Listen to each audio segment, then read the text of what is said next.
تو وہی بات ہے کہ اگر تو پاکستان ڈائریکٹ انوالو ہو جاتا ایران کے ساتھ، تو یہاں پاکستان کے اندر یہ ساری جو آپ کی شیعہ کمیونٹی ہے، اس نے تو وہی جو بات کر رہے تھے نا قدوسی صاحب کے فرقہ وارانہ بنیادوں کے اوپر انہوں نے یہاں پہ ایک فساد کھڑا کر دیا۔ ٹرمپ تو کچھ اور کلیم کرتا تھا، وہ تو کہتا تھا میں تو بڑا امن پسند صدر ہوں، میں تو جنگیں رکوانے والا ہوں۔ وہ زیادتی ہے، اور امریکہ اور اسرائیل جو حملہ کر رہے ہیں وہ دہشت گردی ہے، کھلی دہشت گردی ہے۔ کیا وجہ ہے آپ کے نزدیک کہ بہت سے برادر اسلامی ممالک جو ہیں وہ کھل کر ایران کی سپورٹ نہیں کر پا رہے، یا انہوں نے نہیں کی، تھوڑی بہت اگر کی ہے کوئی بیان بازی تو میں نہیں کہہ سکتا، لیکن نیتن یاہو کا بھی جو ہے نا، اس نے جو جس چیز کو بنیاد بنایا وہ یہ ہے کہ اسرائیل کا وجود خطرے میں ہے ایران سے اس وقت۔ کہ دیکھیے یہ بڑی دلچسپ صورتحال ہے یہ کہ ماضی میں ایران اور اسرائیل باقاعدہ تعاون کرتے رہے ہیں۔ اسرائیل سے اسلحہ لے کے، جب ایران جنگ تھی نا، جب عراق اور ایران کی جنگ تھی، اس میں اسرائیل سے باقاعدہ اسلحہ ایران کو ملتا رہا۔ ایران کی جو ایک اہمیت تھی، ایک امپورٹنس تھی اسٹریٹ آف ہرمز کی وجہ سے، وہ سامنے آئی، اور یہ ان کو امید نہیں تھی کہ ایران کے جو میزائل ہیں، ابھی جو پچھلا لڑائی ہوئی تھی چند روز کی، اس میں ایرانی میزائلوں نے وہاں پہ جا کے تباہی مچائی ہے، وہاں تک پہنچے ہیں۔ اصل معاملہ یہ ہے کہ وہاں تک پہنچنا ہی بڑی بات تھی۔ اچھا، لیکن ایک چیز میرے لیے سرپرائزنگ اس میں ضرور تھی کہ ایران نے اپنی ٹاپ لیڈرشپ کو کھونے کے باوجود، علی خامنائی، علی لاریجانی، 40-40 پلس کے، جی ہاں، ٹاپ لیڈرشپ ساری کھونے کے باوجود ان کا سسٹم اس قدر انٹیکٹ تھا۔ مجھے بھی نہیں پتا تھا اتنا مضبوط سسٹم ہے ان کا کہ وہ گرے نہیں۔ ایسی بچوں والی بات ہے کہ یہ بمباری کے ذریعے رجیم چینج کرنے آئے ہیں، پھر ان کو اس بات کا اندازہ نہیں ہے کہ ایران کا جو سسٹم ہے وہ اس طرح کا مضبوط سسٹم ہے کہ اس طرح بمباری سے چینج نہیں ہوئے گا۔ جو سیکیورٹی ہے کسی بھی ملک کی آج کل کے دور میں تو واضح ہو گیا ہے، آپ جو مرضی اتنے مرضی پیسے کچھ بھی ہے، جب تک آپ کے پاس دفاعی صلاحیت نہیں ہے آپ کی زیرو اہمیت ہے، کچھ بھی نہیں ہے آپ۔ تو اس صورت میں آپ سمجھتے ہیں کہ یہ ایک سیکیورٹی اتحاد ضروری ہے مسلم امہ کے لیے؟ کیا عرب حکمران اتنے طاقتور ہیں کہ اگر کل کو جنگ اتنی بڑھ جاتی ہے کہ کسی کے کنٹرول بھی نہیں رہتی، تو وہ کہتے ہیں چلو یار سارے ڈی ایکٹیو کر دو، تو عرب حکمران روک سکتے ہیں؟ نہیں روک سکتے۔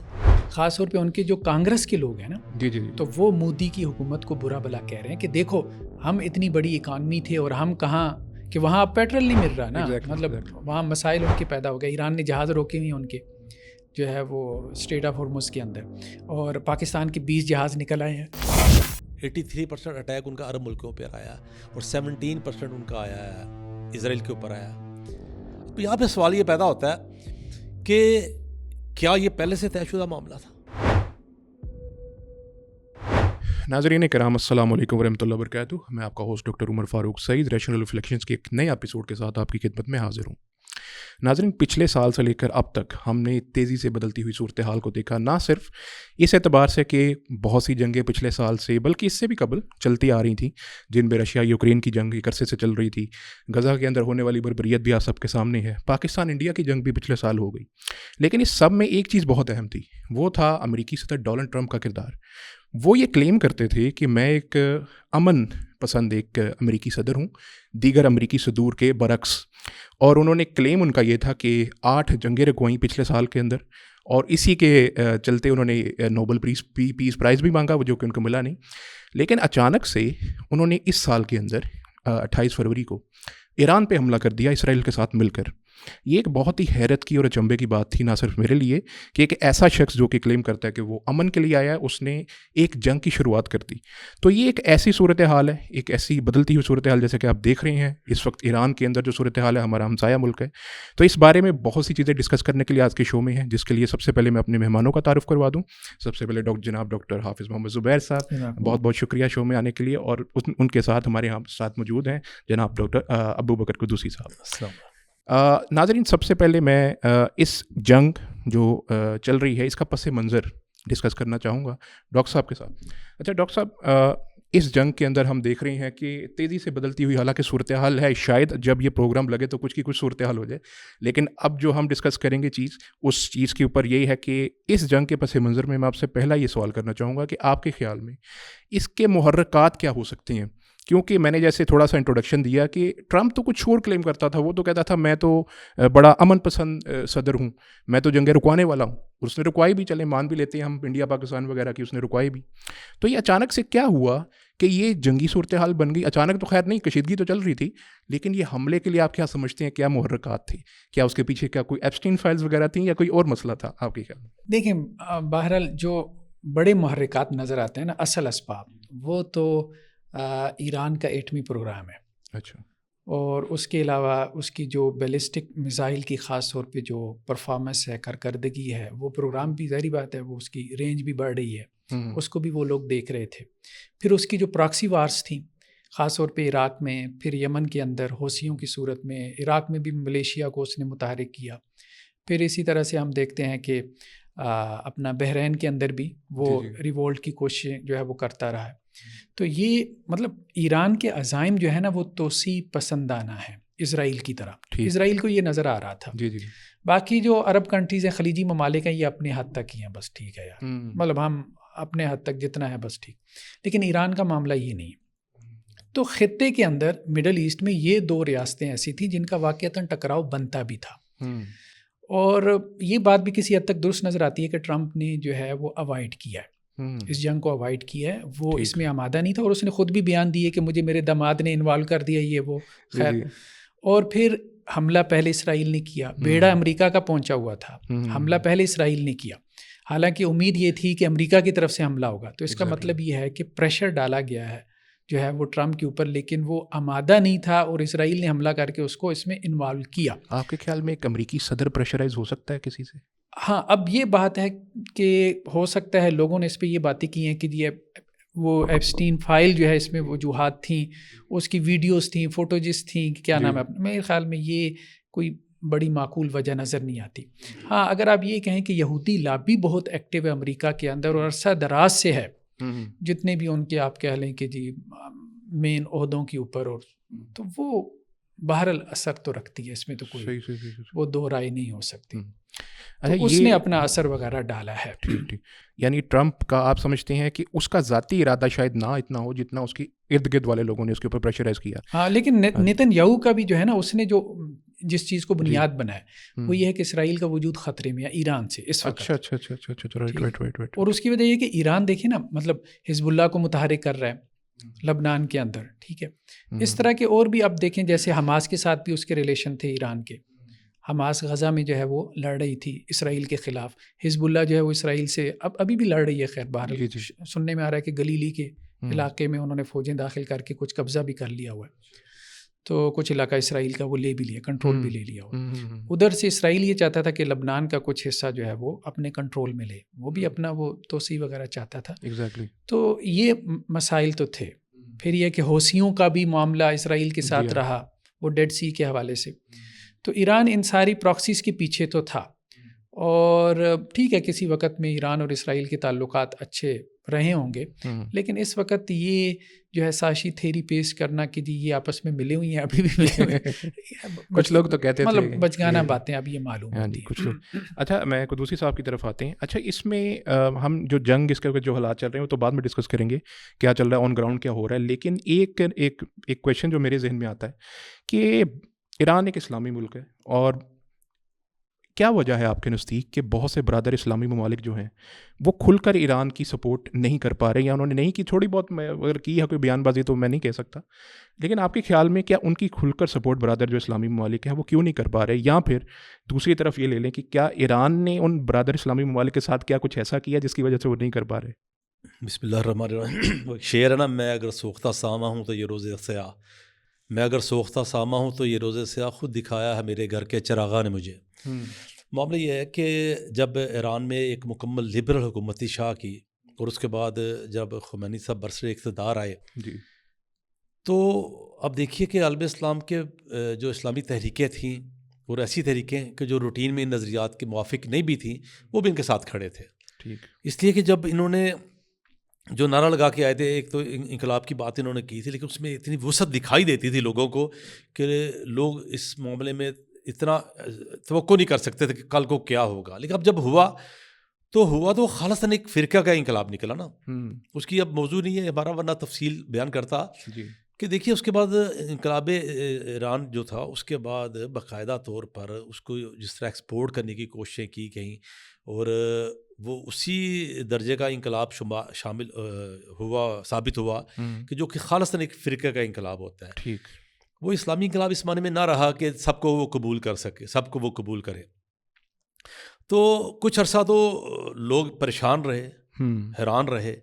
تو اس کے بعد جب انہوں نے دیکھا کہ یار ان کے تو یہ ان کے جو اپنے مسلک کی مختلف کمیونٹیز تھیں مختلف ملکوں میں, انہوں نے جس طرح ان کے سر کے اوپر ہاتھ رکھا اور وہ پھر وہ طاقت پا کے انہوں نے جو بیہیویئر اختیار کیا ان ملکوں میں, وہ قابل مطالعہ چیز ہے باقاعدہ. اور یہ ایک آدھ ملک میں نہیں ہوا, اس طرح درجنوں اسلامی ملکوں میں ہوا. اور اس میں بعض اسلامی ملک ایسے بھی تھے کہ جنہوں نے پھر اس وجہ سے پریشان ہو کر اپنے ملک میں خاصی سخت پابندیاں لگائیں. اچھا, ہاں جی, ہم ملائیشیا وغیرہ کو دیکھ لیں, وہاں پہ بڑی سخت پابندیاں. اچھا چلیے یہاں تک بھی ہوتا نا تو گوارا تھا. اس کے بعد یہ ہوا کہ اگلے سٹیپ پہ یہ لوگ آئے کہ انہوں نے ان کی پراکسیز نے ہتھیار اٹھا لیے. انہوں نے کوشش کی کہ وہاں پہ اقتدار اعلیٰ پہ قبضہ کیا جائے. یہ ایک ایسی چیز تھی کہ جو مختلف جو اسلامی ملک تھے وہ ان کو کسی صورت قبول نہیں ہو سکتی. بحرین میں جو ہوا تھا آج سے کچھ عرصہ پہلے کی بات ہے, وہ بڑا ایک سبق آموز واقعہ ہے سارا معاملہ, کہ اس میں ان کے ہم مسلک لوگ کافی اکثریت میں تھے. تو وہاں پہ انہوں نے کوشش کی حکومت کو الٹانے کی. پھر آپ یہ دیکھیے کہ اپنے ان ٹارگٹس کو اور اپنے ان عزائم کو انہوں نے چھپایا نہیں کبھی. جب بشار کا معاملہ ہوا اور وہاں بغاوت شروع ہوئی تو ایرانی پراکسیز وہاں پہ جا کے لڑی. سیدہ زینب کے مزار کے نام پہ لوگوں کو جذباتی کیا گیا, وہ وہاں پہ جا کے لڑے. پھر جب عراق کے اوپر حملہ ہوا اس سے پہلے صدام حسین کا, تو وہاں پہ جس طرح بزرگ شیطان امریکہ کا نعرہ لگاتے تھے, ہونا تو یہ چاہیے تھا وہاں پہ جا کے کھڑے ہو جاتے صدام کے ساتھ. لیکن چونکہ صدام کے ساتھ ایک لڑائی کا پس منظر بھی چل رہا تھا پچھلے 10-12 سال سے, لیکن اس کے باوجود وہاں پہ فرقہ واریت غالب آئی. جو سیستانی صاحب تھے انہوں نے باقاعدہ فتویٰ دیا کہ جو امریکی آ رہے ہیں یا حملہ آور ہیں, ان کے ساتھ ہم نے یا تو تعاون کرنا یا ان کے خلاف مزاحمت نہیں کرنی. یعنی کہ عراقی نیشنلزم بھی ختم ہو گیا وہاں پہ, اسلام کا دائرہ بھی ختم ہو گیا, ہٹ گئی. پھر یہ جب سارا کچھ واقعات ہوئے, جب دمشق کے اوپر ان کی پروسیس اتنی مضبوط ہوئی کہ کسی حد تک یہ انہوں نے ٹیک اوور کر لیا. یوں سمجھ لیجیے بشار ان کے جو تھا, ان کے جو بشر جو تھا ان سے ہٹ کے بات بھی نہیں کر سکتا تھا, وہ کمزور تھا. پھر حزب اللہ بڑی مضبوط ہوئی لبنان میں.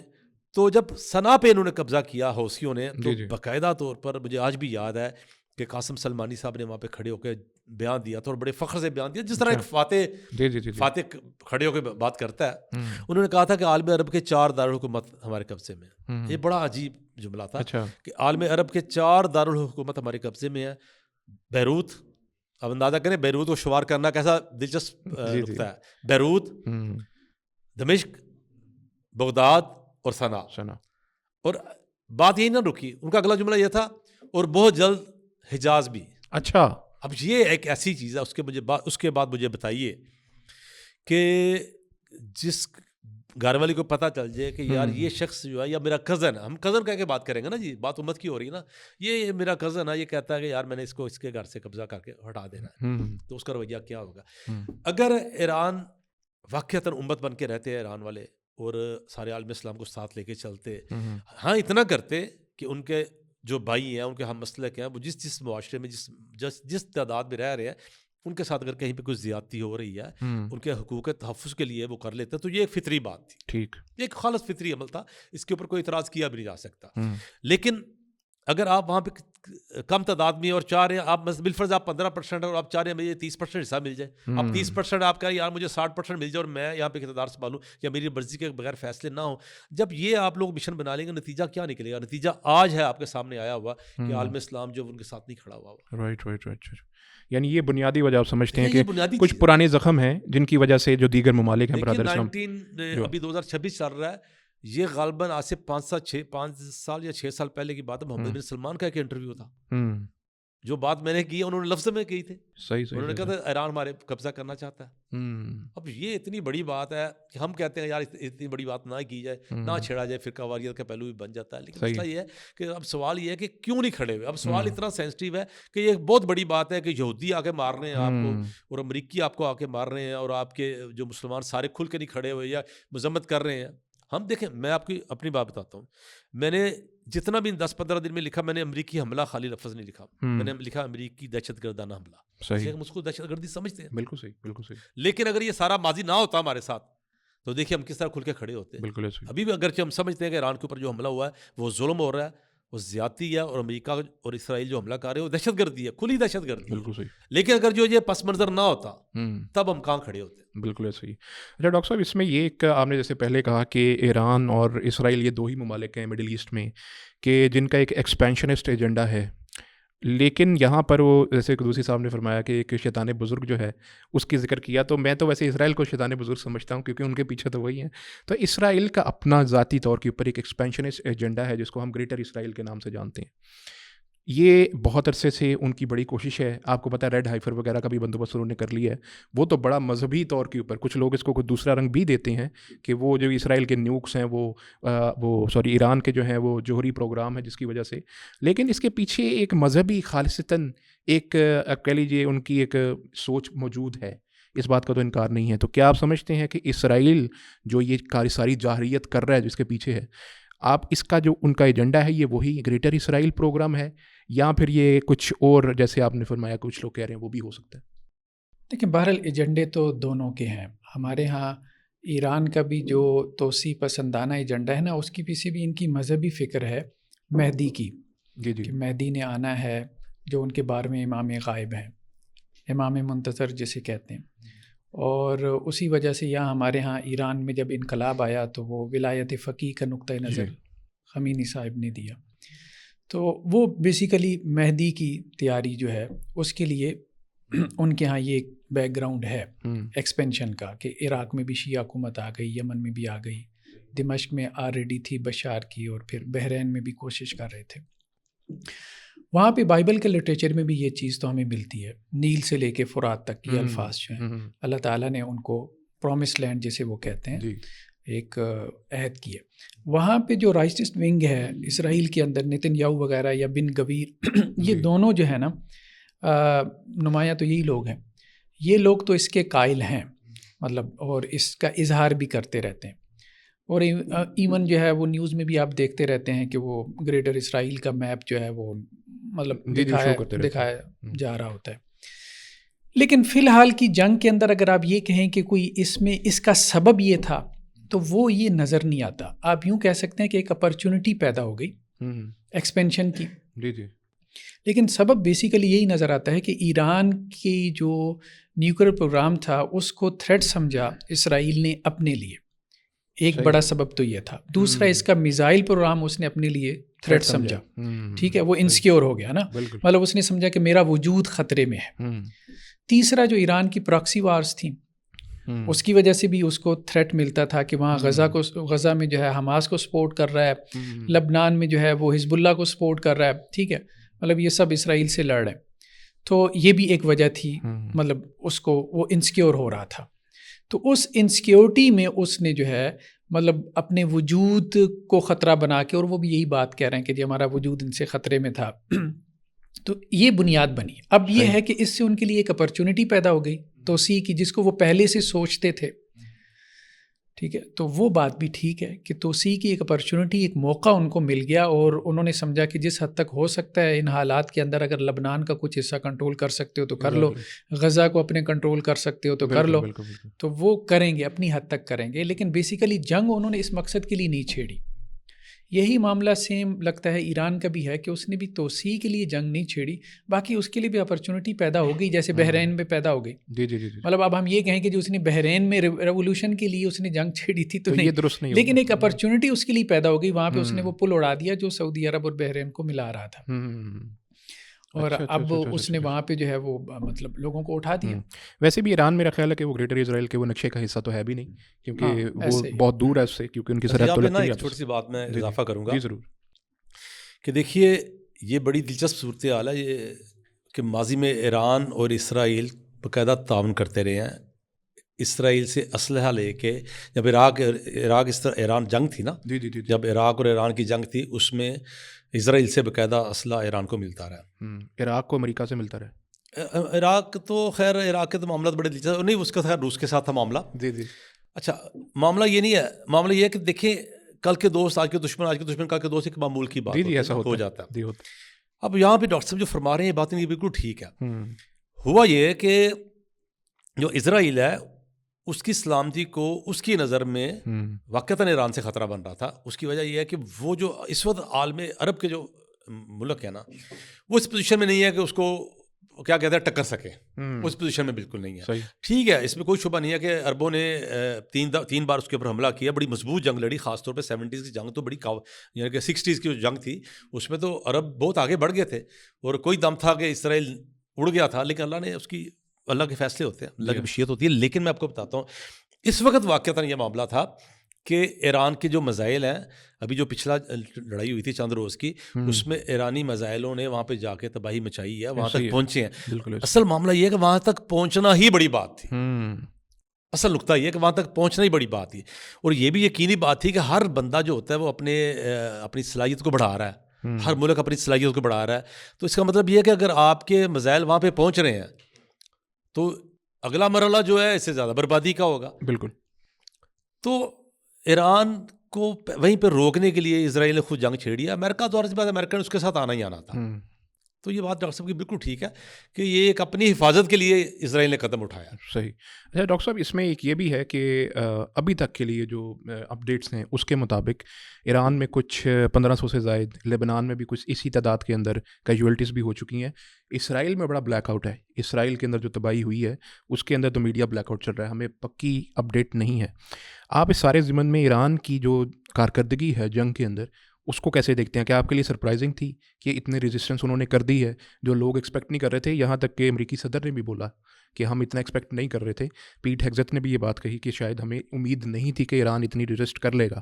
تو کیا آپ کے لیے بھی اسی طرح سے ہے کہ یہ ایک تھوڑا سرپرائزنگ فیکٹر تھا ایران کا؟ دیکھیے, یہ بات آپ کی بہت حد تک درست ہے کچھ معاملات میں. جی ٹھیک ہے, خاص طور پہ جو ایران کے میزائل وہاں پہنچے ہیں اور انہوں نے جو تباہی مچائی, امید اتنی نہیں تھی. اچھا, کچھ کسی قدر امید تھی جو پہلے بھی آپ لاسٹ ایئر شاید جون میں ہوئی تھی 12 دن کی جنگ, 12 دن کی, اس میں بھی انہوں نے کچھ میزائل وغیرہ مارے تھے. تو لیکن وہ اتنے بڑے پیمانے پہ معاملہ نہیں تھا. لیکن اب آ کے جس طرح سے ان کا وہ آئرن ڈوم اور 4 لیئرز ہیں ان کے دفاعی نظام کی, وہ تھارڈ سسٹم جس طرح سے وہ ناکام ہونا شروع ہوا, یا انٹرسیپٹرز جو تھے خاص طور پہ ان کی تعداد کم ہونا شروع ہوئی. اس کی وجہ یہ تھی کہ ان کے پاس کوئی پرانا ذخیرہ تھا, ان کا کہنا یہ میزائلوں کا, انہوں نے وہ مارا, پھر ڈرون سستے مارے. وہ میرے خیال میں $20,000 کا ایک ڈرون تھا, وہ ان کے $1 ملین. تو وہ معاشی اعتبار سے ان کے لیے وہ جنگ جو ہے وہ بوجھ بن گئی. یہ مثبت پہلو تھا. اس میں یہ بات بھی تجزیہ نگار کہہ رہے تھے کہ امریکہ وغیرہ یا اسرائیل وغیرہ بیسیکلی ان کی جو دفاعی اسٹریٹجیز تھیں وہ اپنے لیول کی پاورز کے اعتبار سے ڈیزائن کی گئی تھی. مطلب ہم ملین کا میزائل ماریں گے تو وہ بھی ملین کا میزائل ماریں, یہ تو آگے سے جو ہے وہ پٹاخے چھوڑنے والے تو اس کے لیے وہ دفاعی اسٹریٹجی ڈیزائن ہی نہیں کی گئی تھی. تو یہ ایک وجہ تھی جس کی وجہ سے شاید ایران کو فائدہ ہوا ہے کہ معاشی اعتبار سے وہ دباؤ میں آئے ہیں. اس لیے اب یہ کہا جا رہا ہے کہ بیسیکلی یہ جنگ تھکاوٹ کی جنگ بن گئی ہے. تو ایک یہ ہے. دوسرا یہ ہے کہ اسٹریٹ آف ہرمز کا جو معاملہ تھا, اچھا یہ بہرحال اس حوالے سے کچھ چیزیں ٹرمپ صاحب کو کہا تو جا رہا ہے کہ بتائی گئی تھیں, لیکن وہ یہ نہیں سمجھتے تھے کہ شاید یہ سارا کچھ ہو جائے گا. تو جس طرح سے انہوں نے اس کے اوپر جو ہے وہ اس کو اسی طرح سے نہر سویز کی طرح مطلب ٹیکس لگا کے اس کو مطلب اپنا وہ قبضے میں لے لیا ہے. تو یہ اب معاملہ جو ہے وہ ایران کے حق میں چلا گیا. اس اعتبار سے کہا جا سکتا ہے کہ دنیا کے اوپر جو ہے وہ معاشی اعتبار سے دباؤ ڈالنا, ٹھیک ہے, خاص طور پہ آئل کی جو اکانومی ہے اس کے حوالے سے. اب جاپان کو دیکھے, اس کا 90% تیل وہاں سے گزرتا ہے. اسی طرح اور کچھ یورپین ممالک ہیں, ان کی گیس کے مسائل ہیں جو قطر اور ایران سے جاتی ہے. تو یہ جو انرجی جو کرائسس ہے اور اس میں ایران کا جو رول ہے, اور اس وجہ سے جو یورپ متاثر ہوا یا دوسرے جو ممالک متاثر ہوئے امریکہ کے علاوہ, کیونکہ اس نے تو کہا کہ میں تو اپنا تیل وہاں سے وینزویلا سے لے لوں گا یا فلاں جگہ سے لے لوں گا. تو لیکن چائنا وغیرہ متاثر ہو. تو یہ اس اعتبار سے جو ہے وہ ایران کی جو ایک اہمیت تھی, ایک امپورٹنس تھی اسٹریٹ آف ہرمز کی وجہ سے وہ سامنے آئی, اور یہ ان کو امید نہیں تھی. لیکن دوسرے اعتبار سے اگر آپ کہیں کہ مطلب جنگی اعتبار سے تو وہ ظاہری بات ہے کہ کوئی مقابلہ نہیں ہے, سیدھی سی بات ہے. ایران کا نقصان کہا جا رہا ہے, دفاعی تجزیہ نگار یہ کہہ رہے ہیں زیادہ ہوا ہے. مطلب 70% ان کے جو ہے بالکل مطلب وہ جو میزائل لانچرز تھے وہ انہوں نے تقریباً بیکار کر دیے ہیں. اسی طرح سے جو ہے اب مطلب حملے بھی جو ہیں ان کی آپ کہہ لیں جو تناسب ہے وہ بھی کم ہو چکا ہے نا. شروع میں میزائل زیادہ یہ پھینک رہے تھے, اب کم پھینک رہے ہیں, تھوڑا کیلکولیٹر کام. اسی طرح سے جو ان کے وہ ڈرونز ہیں وہ بھی کم ہو گئے ہیں. تو اسٹاک ان کے پاس بھی ظاہری بات ہے اتنا لامحدود تو نہیں ہے. بات کرنا تو آسان ہے کہ جی میزائلوں کے شہر کے شہر ہیں, لیکن نہیں, ان کے پاس بھی اسٹاک اتنا کوئی لامحدود نہیں ہے انٹرسیپٹرز کا, مطلب امریکہ کے پاس یا اسرائیل کے پاس. بلکہ امریکہ نے یہی کام کیا کہ وہ سنا تھا کہ جی اس نے وہ اپنا جنوبی کوریا سے بھی وہ منگوائے, اور یہاں خلیجی ریاستوں سے بھی وہ تھارڈ سسٹم جو اس نے یہاں لگائی ہوئی تھے انٹرسیپٹرز, وہ وہاں اس نے اسرائیل کے لیے, کیونکہ وہ ان کو شارٹیج ہو رہی تھی. تو یہ ایک ایران کا مثبت پہلو ہے کہ اس نے ان کو آہستہ آہستہ جو ہے وہ جنگ کے اندر تھکایا ہے, اور مطلب مثال کے طور پہ اور نہ صحیح 2 میزائل مار دیے روزانہ کے اعتبار سے, تو وہ پینک ہو جاتے ہیں. ایک سائیکولوجیکل اثر نظر آ رہا ہے وہاں پہ, بالکل بھاگ رہے ہیں یہودی. سستے ڈرونز کے لیے تو پھر ایران کو چاہیے, امریکہ کو چاہیے کہ گجرانوالا ہے. گجرانوالا سستے ڈرون پر آئے, سستے کے مقابلے میں سستا پھر ہی چلے گا. اچھا, لیکن ایک چیز میرے لیے سرپرائزنگ اس میں ضرور تھی کہ ایران نے اپنی ٹاپ لیڈرشپ کو کھونے کے باوجود, علی خامنائی, علی لاریجانی, 40-40+ کے, جی ہاں, ٹاپ لیڈرشپ ساری کھونے کے باوجود ان کا سسٹم اس قدر انٹیکٹ تھا. مجھے بھی نہیں پتا تھا اتنا مضبوط سسٹم ہے ان کا کہ وہ گرے نہیں. حیرانی کی بات ہے, ساری ٹاپ لیڈرشپ ان کی فارغ ہو گئی, اس کے باوجود وہ ابھی تک ریزسٹ کر رہی ہیں. اس کے بارے میں یہ کہا جا رہا ہے کہ وہ ڈی سینٹرلائز ہے. اچھا, سینٹرلائز نہیں ہے. ٹھیک. مطلب ان کا مثبت پہلو یہ ہے پورے ان کے نظام کا کہ وہ ڈی سینٹرلائز ہے. مطلب یہ ہے کہ اگر کسی ایک کو آپ گرا دیتے ہیں نا, ایک صوبے کو, جی, باقی اپنی جگہ کھڑا رہے گا. صحیح, یعنی کمانڈ مرکزی نہیں ہے. میں نے بالکل جب یہ سارا معاملہ ہوا تھا تو میں نے بالکل شروع میں لکھا تھا. اچھا, میں نے جب شروع میں لکھا تھا یہ, اور باقاعدہ میرا مضمون تھا اس کے اوپر, میں نے کہا یہ کیسی بچوں والی بات ہے کہ یہ بمباری کے ذریعے رجیم چینج کرنے آئے ہیں. پھر ان کو اس بات کا اندازہ نہیں ہے کہ ایران کا جو سسٹم ہے وہ اس طرح کا مضبوط سسٹم ہے کہ اس طرح بمباری سے چینج نہیں ہوئے گا. دوسری بات یہ ہے کہ ان کی وہ, بلکہ وہ تو میرا سمجھتا ہوں کہ سسٹم کی حد تک طاقت, چاہے پاکستان زیادہ طاقتور ملک ہے عسکری طور پہ, لیکن سسٹم کی حد تک تو وہ کئی ملکوں سے آگے کے لوگ ہیں. وہ ان کی آرمی 3 طرح کی ہیں, ان کی 3 آرمیز ہیں. ایک ریگولر آرمی ہے, ایک ان کے پاسداران انقلاب ہے, ایک ان کا خاتم الانبیاء فورس ہے. ان کی 3 آرمی, اور ہر آرمی جو ہے نا مکمل آرمی ہے, سب انڈیپینڈنٹ, مکمل سسٹم ہے. صحیح. اب مسئلہ یہ ہے کہ, اور پھر یہ دیکھیں نا, کسی بھی آرمی میں ایک جنرل تو نہیں ہوتا نا, 15, 20, 25 جنرل ہوں گے. اب جب اوپر کی جا رہے ہیں, نیچے آ رہے ہیں, موجود ہیں وہاں پہ تو موجود ہیں, اور وہ باقاعدہ فیصلے لے رہے ہیں, باقاعدہ ڈیسیزن لے رہے ہیں. البتہ یہ ضرور ہے کہ جو سینئرز نے فیصلہ کرنا ہوتا ہے اور جونیئرز کے فیصلے میں فرق ہے. جس دن یہ خامنہئی صاحب کا خبر آئی ہے, اور دلچسپ بات یہ ہے کہ میں اس دن نا صبح میں نے جب دیکھی خبریں تو اس میں یہ ہوا کہ جی قطر پہ بھی اٹیک آیا. جب پہلے دن قطر پہ بھی اٹیک آ گیا, بحرین پہ بھی آ گیا, اور UAE پہ بھی آ گیا, سعودی عرب پہ بھی آ رہے, بیک ادھر جا رہے ہیں, ادھر میزائل جا رہے ہیں. 2-3 گھنٹے سے خبریں. تو میں نے باقاعدہ میں نے وہ لکھا, میں کہا میرا اندازہ یہ ہے کہ تہران میں کوئی بہت بڑا واقعہ ہو گیا. میں نے کہا تب تک کوئی نیوز نہیں آئی تھی. میں نے کہا میرا اندازہ یہ ہے کہ تہران میں کوئی بہت بڑا واقعہ ہو گیا, کیونکہ یہ جو حملہ ہے نا, یہ جنگ نہیں ہو رہی, یہ فرسٹریشن ہے اب کہ بہت بڑا واقعہ اگر اس کے رد عمل میں. اور اس کے بعد شام کو 3-4 بجے تک خبر آ گئی کہ خامنہئی صاحب جو وہ دنیا میں نہیں رہے. تو یہ, لیکن یہ بھی اس کے باوجود یہ کہ یہ ایک وقتی تھی معاملہ, وقتی تھا. اس کے بعد ظاہر سی بات ہے کہ وہ اگلا جو ان کا اگلا جو قیادت کا اگلا مرحلہ ہے, وہ لوگ ایکٹیو ہو گئے, ان کے ہوش مطلب پنجابی کے ہوش ٹھکانے آ گئے, تو انہوں نے سنبھال لیا اس معاملے کو آگے. ایک بات تو یہ ہے. دوسری بات یہ ہے کہ یہ جو ڈرون اور میزائل وہ مار رہے ہیں نا, یہ بڑی ایک عجیب سی بات ہے کہ انہوں نے یہ فیصلہ کیا کہ 17% اسرائیل کے اوپر جا رہے ہیں, ان کے 83% عرب ملکوں پہ گئے ہیں. 83% اٹیک ان کا عرب ملکوں پہ آیا, اور 17% ان کا آیا ہے اسرائیل کے اوپر آیا. اب یہاں پہ سوال یہ پیدا ہوتا ہے کہ کیا یہ پہلے سے طے شدہ معاملہ تھا؟ یہ ایک بڑا ہی سیریس قسم سنجیدہ قسم کا سوال ہے کہ کیا یہ پہلے سے طے شدہ تھا؟ ایک حد تک تو طے شدہ تھا. کیوں کہ جب بھی حملے کی بات ہوتی تو ایران والے کھل کے کہتے تھے کہ جی اب اگر ہمارے اوپر حملہ ہوا تو ہم امریکی اڈوں پہ حملہ کریں گے. ٹھیک ہے, وہ کھل کے کہتے تھے, اور اس کا وہ اپنے آپ کو جواز بھی دیتے تھے. اب مسئلہ یہ ہے کہ عرب ملک جتنے تھے انہوں نے سب نے مکمل طور پہ اس حوالے سے سٹینڈ لیا کہ جی ہمارے اڈے استعمال نہیں ہو رہے. اچھا, اب ثابت تو یہ کرنا پڑے گا کہ اڈے استعمال ہوئے ہیں یا نہیں ہوئے. سعودی عرب نے تو بہت زیادہ کھل کے کہا کہ ہمارے اڈے استعمال نہیں ہوئے. جہاں تک یہاں پہ ضمن ایک بات کروں گا کہ جہاں تک یہ ہے کہ ابھی جو پرسوں جو اٹیک ہوا ہے طائف والے ایئر بیس کے اوپر اٹیک ہوا ہے، روز وہاں پہ کچھ 12 فوجی یا جتنے بھی زخمی ہوئے امریکی، تو یہ کوئی دلیل نہیں ہے. امریکیوں کا موجود ہونا دلیل نہیں ہے، امریکیوں کا وہاں سے اس اڈے سے جنگ میں شریک ہونا دلیل بنتا ہے.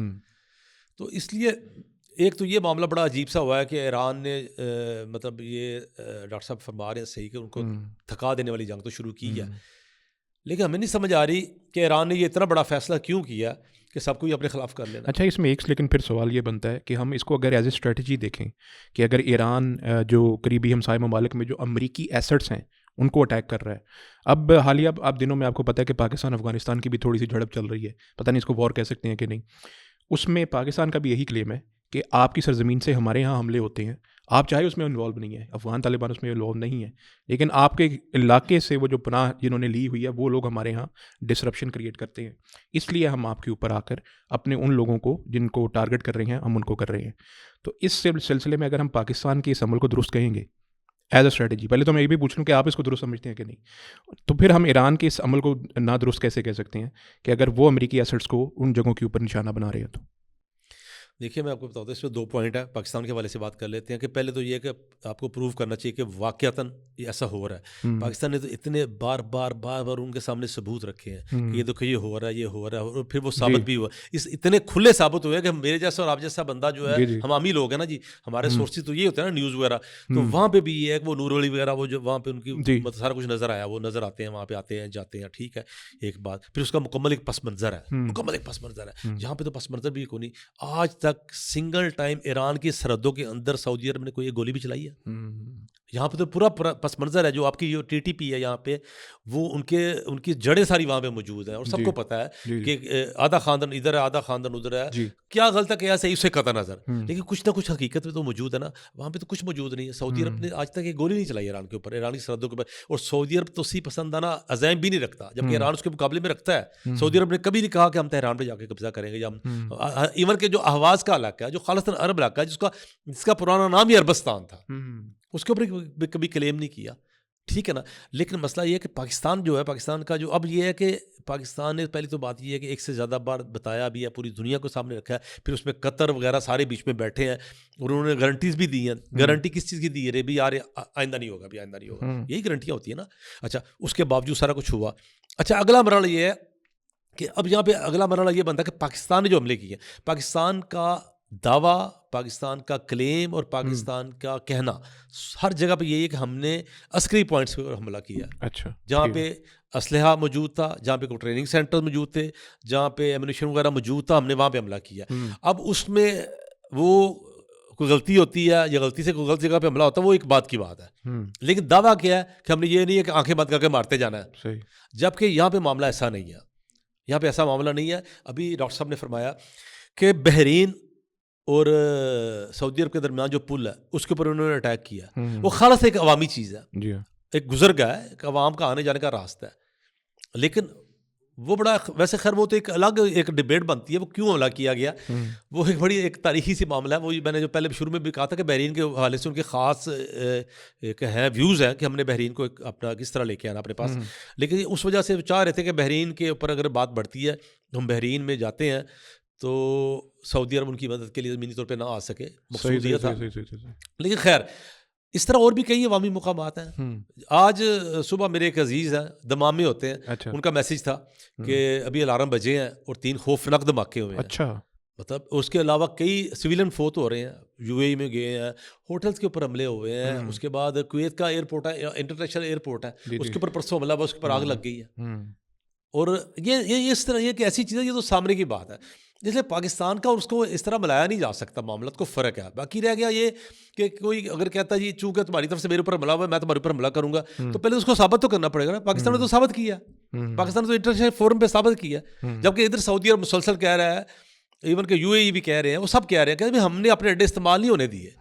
اور ابھی میں حسین حقانی صاحب کا سن رہا تھا، وہ ایک باخبر آدمی ہے اور وہ امبیسڈر رہے ہیں پاکستان کے، وہ بھی آج کہہ رہے تھے کوئی حملہ نہیں ہوا عرب سرزمین سے، ابھی تک نہیں ثابت ہو سکا. اچھا لیکن یہ بات تو محض معاف کیجیے گا، محض اڈے ہونا یا محض ان کا وہاں پہ موجود ہو نا، پھر دنیا کو 50 ملک ایسے بن جاتے ہیں جہاں وہ موجود ہے. عراق میں تو ایکٹیولی موجود ہے. میں آپ کو بتاتا ہوں، آج سے 5 دن پہلے کی بات ہے، آج سے 5 دن پہلے کی بات ہے کہ وہاں پہ ایک شیعہ ملیشیا ہے جس کے اوپر امریکیوں نے حملہ کیا اور ان کے اچھے خاصے بندے مار دیے. یہ 4-5 دن پہلے کی بات ہے. اور وہ لوگ جو ہے وہ کل ایران میں داخل ہوئے ہیں ایران کی مدد کرنے کے لیے. وہ ایک بڑی مسلح ان کا گروپ ہے.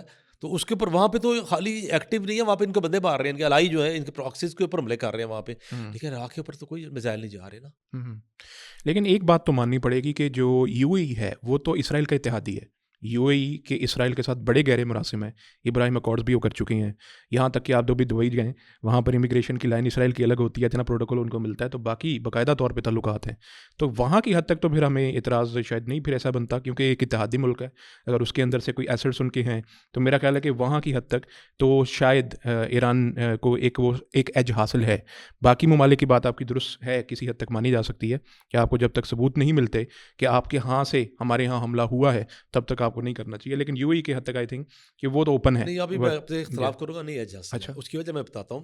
دیکھیے الائی ہونا، اتحادی ہونا یہ وجہ نہیں ہے. الائی تو آپ کے ساتھ انڈیا بیٹھا ہوا ہے، انڈیا الائی بھی ہے. اور ابھی یہ جنگ شروع ہونے سے کچھ دن پہلے مودی صاحب وہاں پہ گئے اور جیسی گرم جوشیاں جیسیاں وہ جپیاں پپیاں سارا مدر لینڈ فادر لینڈ سارا کچھ چلا ہے. تو یہ تو الائی تو یہ بھی ہے، اس میں کوئی شبہ نہیں ہے کہ یو اے ای کا کردار امت مسلمہ کے حوالے سے جو ہے ہم اس کے اوپر سمجھیں گے یہ کوئی اچھا کردار نہیں ہے. جو کچھ اس نے سوڈان میں کیا اور جو کچھ اور بھی ملکوں میں جو کچھ کیا ہے، خود ایون کہ سعودیوں کے ساتھ مل کے جو سعودی پراکسی کے ساتھ جو ان کا پھڈا ہوا ہے وہاں پہ سوڈان میں جو کچھ ہوا ہے، بڑا ایک افسوسناک ہے. اس میں کوئی شبہ نہیں ہے. پھر اتنا چلیے پولیٹیکلی آپ اس کو فیس نہیں کر سکے امریکہ کے دباؤ کو، اور آپ نے ان کا ساتھ ابراہیم اکارڈ میں بھی آپ چلے گئے، آپ نے سفارتی تعلقات بھی قائم کر لیے. لیکن اتنا آگے آپ ایک بندہ آپ سے 1 روپیہ مانگ رہے، آپ گھر سے 5 روپئے اٹھا کے اس کو لا کے دے رہے ہیں.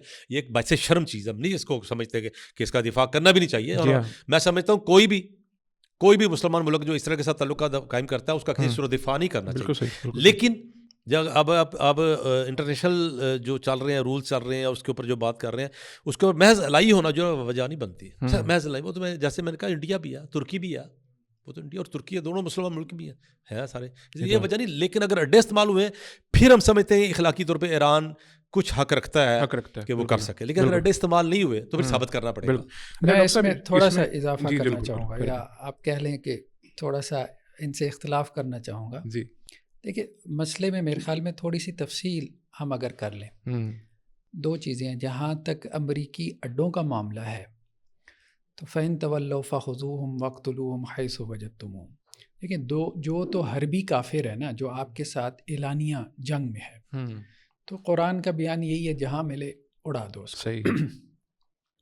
تو وہ تو ایک جسٹیفیکیشن پیدا ہوتی ہے کہ ان کے جو امریکی اڈے تھے، ہم صرف یہ بات کر رہے ہیں امریکی اڈوں کے اوپر حملہ کرنا. جیسے ابھی 15 فوجیوں کی بات آ رہی ہے، پرنس سلطان جو اس کے اوپر ہوا ہے، یا ابھی وہ بھی آیا کہ $1 ارب کا وہ جہاز بھی ابھی جو ہے نا، یہ آج کل کی خبر ہے.